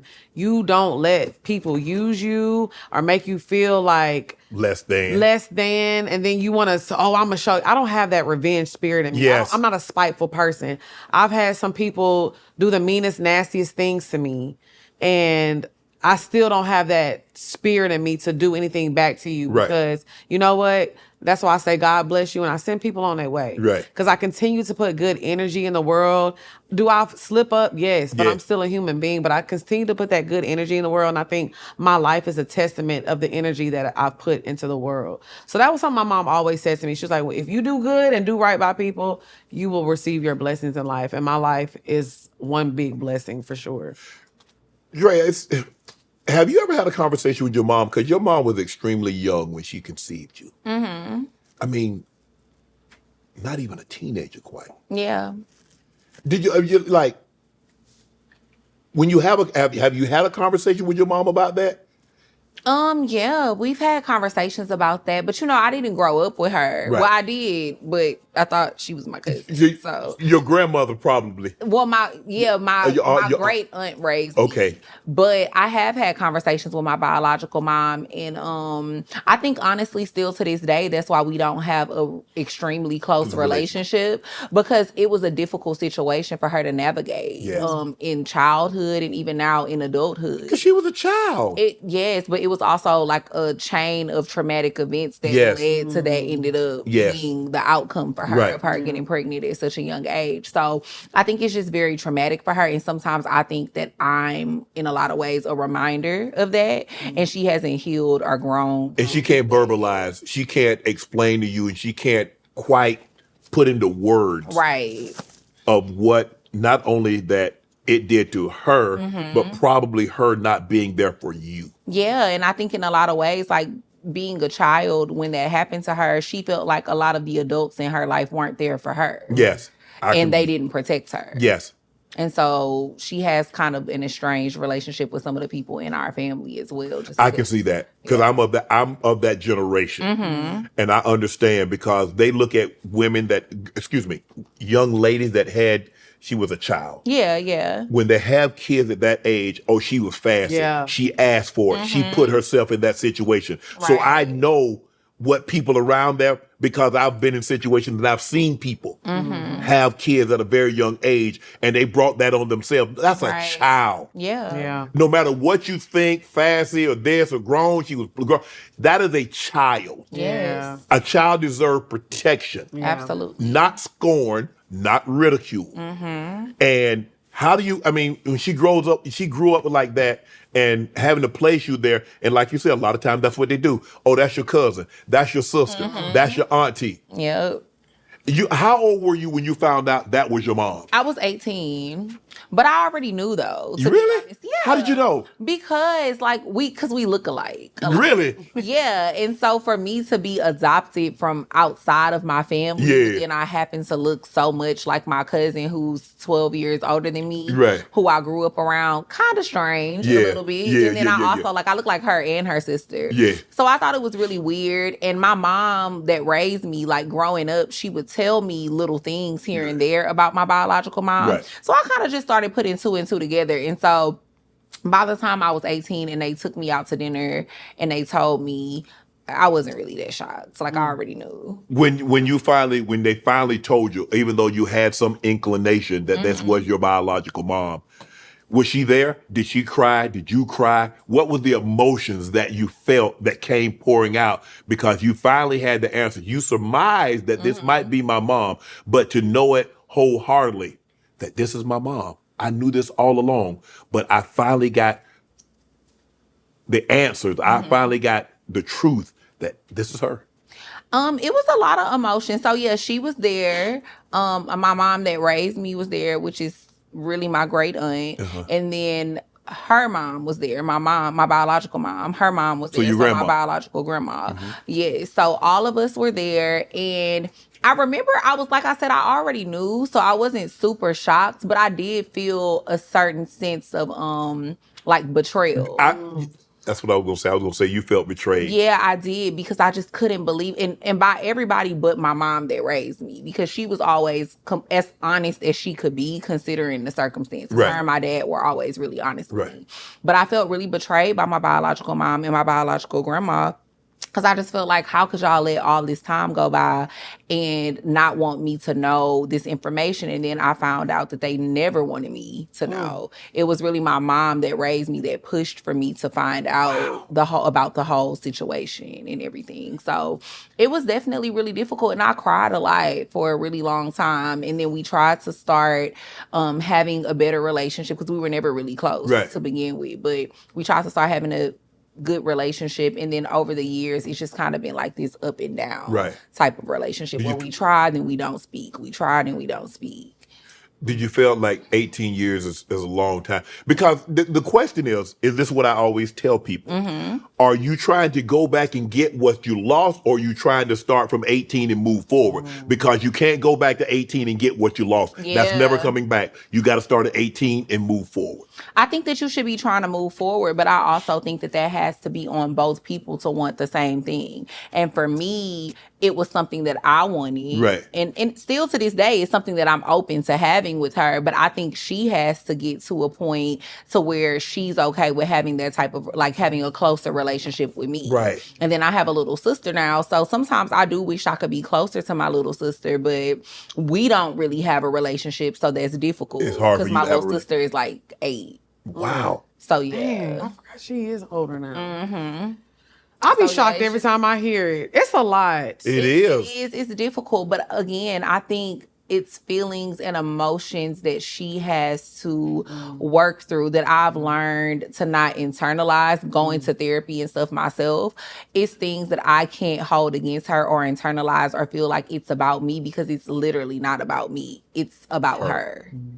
Have she gone to therapy? Have you recommended therapy? Have you sought, like, Mama, you need to get to therapy. I'm willing to send you to therapy because I want to have this relationship, because I understand your great aunt raised you and she did an unbelievable job. But you only get one mom. Yeah. And she actually really wants me to have a better relationship with my biological mom. I mean, I don't know if she's went to therapy. The last time that I had a conversation with her about it was maybe like 5-6 years ago. Damn, about her going to therapy. So I don't know if it's something that she's done as of late, but I mean, yeah, I would be open to going to therapy with her as well. But again, it's something that's something she's gonna have to want to do, though. But I am blessed enough to have a relationship with my dad, with my biological dad now, though. Yeah. Wow. Because he got out of jail a few years ago, and now we have a really good relationship. Do they have a relationship? No. But she did connect me to him, so Right. that's how I met. Okay. Yeah. But they really never had a relationship after the conception of you or after you came. No, because they were so young. Like, she was 12, and I think he's 2 years older than her, and then he ended up going to prison like 2 years after I was born, and he was in there my whole life. Wow. Yeah, so he just got out of jail like 2 years He ago. was a child too. Yeah. Yeah, they were both minors. Damn. That's a lot. It's It a lot. is. It is. It's But a lot. I'd be like, I could write a Tyler Perry movie. That's why I said don't let Tyler hit me up. don't let Tyler see this now. The have and the have nots ain't got shit on my family. Yeah. I mean, to think about, and that just goes to show you, because a lot of times people talk about their situation and you don't really know what someone else is going through. Yeah. You think your situation is bad. Someone else had a situation worse. Yeah, for sure. For sure. And I just always say I feel extremely blessed to have ended up in the situation that I ended up with my adoptive parents that raised me, because sometimes I do think about what my life would have been like if my biological parents did raise me, and I don't know that it would have been the same outcome. No, they were not equipped. They were so young. equipped. A child can't raise a child. Yeah. Absolutely. They sit. I mean, you give a child a baby doll, they sit the baby doll down and they go on about this. Yeah. They ain't think about that baby doll till the next day. Remember when they used to be giving us eggs? And Yes. But I think, just to add on to that, I think that's a testament of, your mom and your dad, because like Drea is the friend, like you feel like she always has it together. Yeah. Everything is good. So when me and her first became friends, I remember we sat down for one night, we were just drinking, and she gave me the whole spiel of her whole family. And I was like, wait, who did who? It's a lot, you know what I'm saying? It's a lot of movies. And it was just like, wow, I would have never thought, I'm saying, like, so you never know how people were raised, what they've been through, what they've gone through. But I think it's just a testament to, your mom and how amazing of a job that she did, for real. I think the biggest thing that you can take from that is you don't let circumstance determine your outcome. Yeah. Absolutely. And I also think it's always a testament to God and him having an anointing on your life as well. So whatever it's supposed to be is going to happen. It's going to regardless. be. Yes. All right. We're going to get you out of here on this. Now you're all, 35, 37. What did you know? That what would you do differently at 35 and 37 had you known in your 20s? Oh, I always say I wouldn't have dated some of the people I dated. Because they didn't deserve access. They deserve access. No, I gave people access to me that didn't ever deserve it in the first place. And that's something that I wish that I known better in my 20s. And then another thing, investing. I wish that was something that I knew more about back then. Because I'd be like, damn, I'd be sitting on a whole bunch more money if I had started investing back then. But with you- poor minds, would it have come to be if you had invested in Bitcoin? Right. If you would, She would have been rich, and I would have been living on her couch. Yeah. I would have been living good. It wouldn't have been no poor mind. Facts. You're right. And that's why I think everything does happen for a reason. So you can't look back on it and regret it. You know what? For me, this is so simple and it's so silly, but it's something that I've been actively doing. I wish I would have took more pictures, because I don't have a lot of pictures with my mom because she hated taking pictures. Yes. And now, even like with my nephews, like when he was little, like I wish I would have taken, like we have tons and tons of pictures of him, but I just even think of just about life in general. Like me and Dre have tons of pictures together, but I just wish, like, I need to start documenting my life a lot better. Yes. And when I think about times of me just even working in the club, like I was just working. Right. And I didn't stop and be like, oh, girl, let's just take a quick picture. Not to post, but just to have. Just to chronicle. I think we're living in a time where we're trying so hard to be private, where we need to put the phones down, but we're putting them down so much to where we're not saving memories for like our grandkids to see, or, people down the line to see. And I'm not talking about Poor Minds and Club Shay. It's going to be on YouTube forever. Yes. But when our people want to see our intimate, private moments, scrapbooking, like we don't do that no more. So I think for me, I really regret just not documenting my life a lot better than I should have. Yeah. What are the goals moving forward? Oh, we have so many goals. Yes. Like eventually, we want to have a production company. Okay. We would love to start signing other podcasts at some point. Under your umbrella. Yes, under the Scale. umbrella. We would love to get a deal. Like we talk about that all the time, like a streaming deal. Yes. We would love to do that.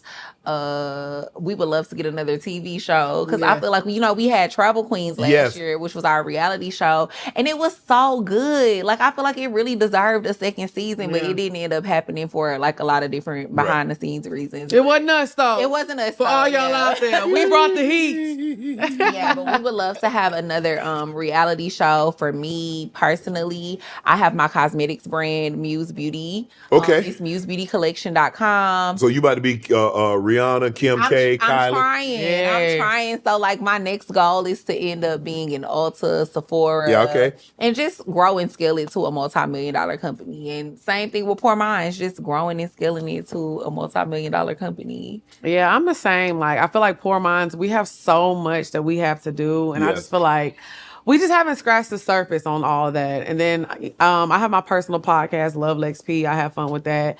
And I'm also getting into some acting, the comedic acting lane. Okay. Everybody be asking me to do stand-up, and I don't necessarily know if that's for me right now. Right. But I do have something exciting coming up. I can't announce it yet. Okay. But I think when I drop this announcement, everybody's going to be like, oh my God, this makes sense. And I know it's going to open the doors to a lot of things. So like my goal in the next few years is just to really get in my acting bag. Like I told myself, I want to get an Oscar for like a comedic performance. Right. Because I feel like Oscars always go to like the serious, the drama. Dramas. Yeah. I want to make people laugh so hard. They like, oh, you got to get that.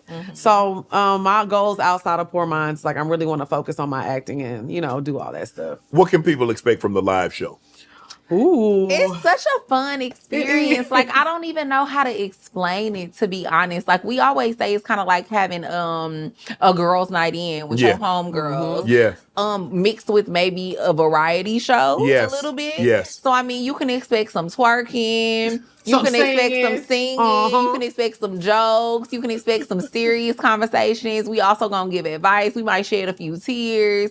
I mean, it's really just an experience like none other. I truly don't feel like any other live podcast that's on tour right now is similar to our show. Yeah. Like, you can't get it anywhere else. It's extremely unique to say the least. I feel like this is our third tour. And so, checks have cleared. So the production value has gone up.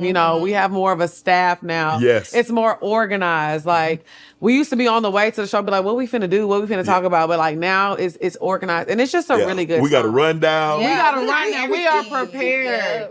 Yeah, so it's like we really like the Pour crew. That's what we call our listeners. They have really shown up for us. Yes. So honestly, the way this tour has kind of turned out is kind of like a thank you to them. Like, this is just so we can connect with y'all again and have a good time. So like she said, Pour Minds Live is an experience like you've never seen. And then we're going to London. We're taking it overseas. We got a London show. Wow. And it's like already And like already it's gonna almost sell out. It's gonna sell out. It's not sold out yet, but it's gonna sell out for sure. So yeah, we're going overseas. Yes. Drea Across Lex, the pond. Pour Minds. Check them out. Thank you guys. Appreciate it. That was fun. I done got drunk, y'all. Thank you again, Double Barrel and the Whiskey Shop in Beverly Hills, for hosting us today. With over 3,000 different types of whiskey, the Double Barrel has everything you need, and it's a full shop lounge, so you can actually try before you buy.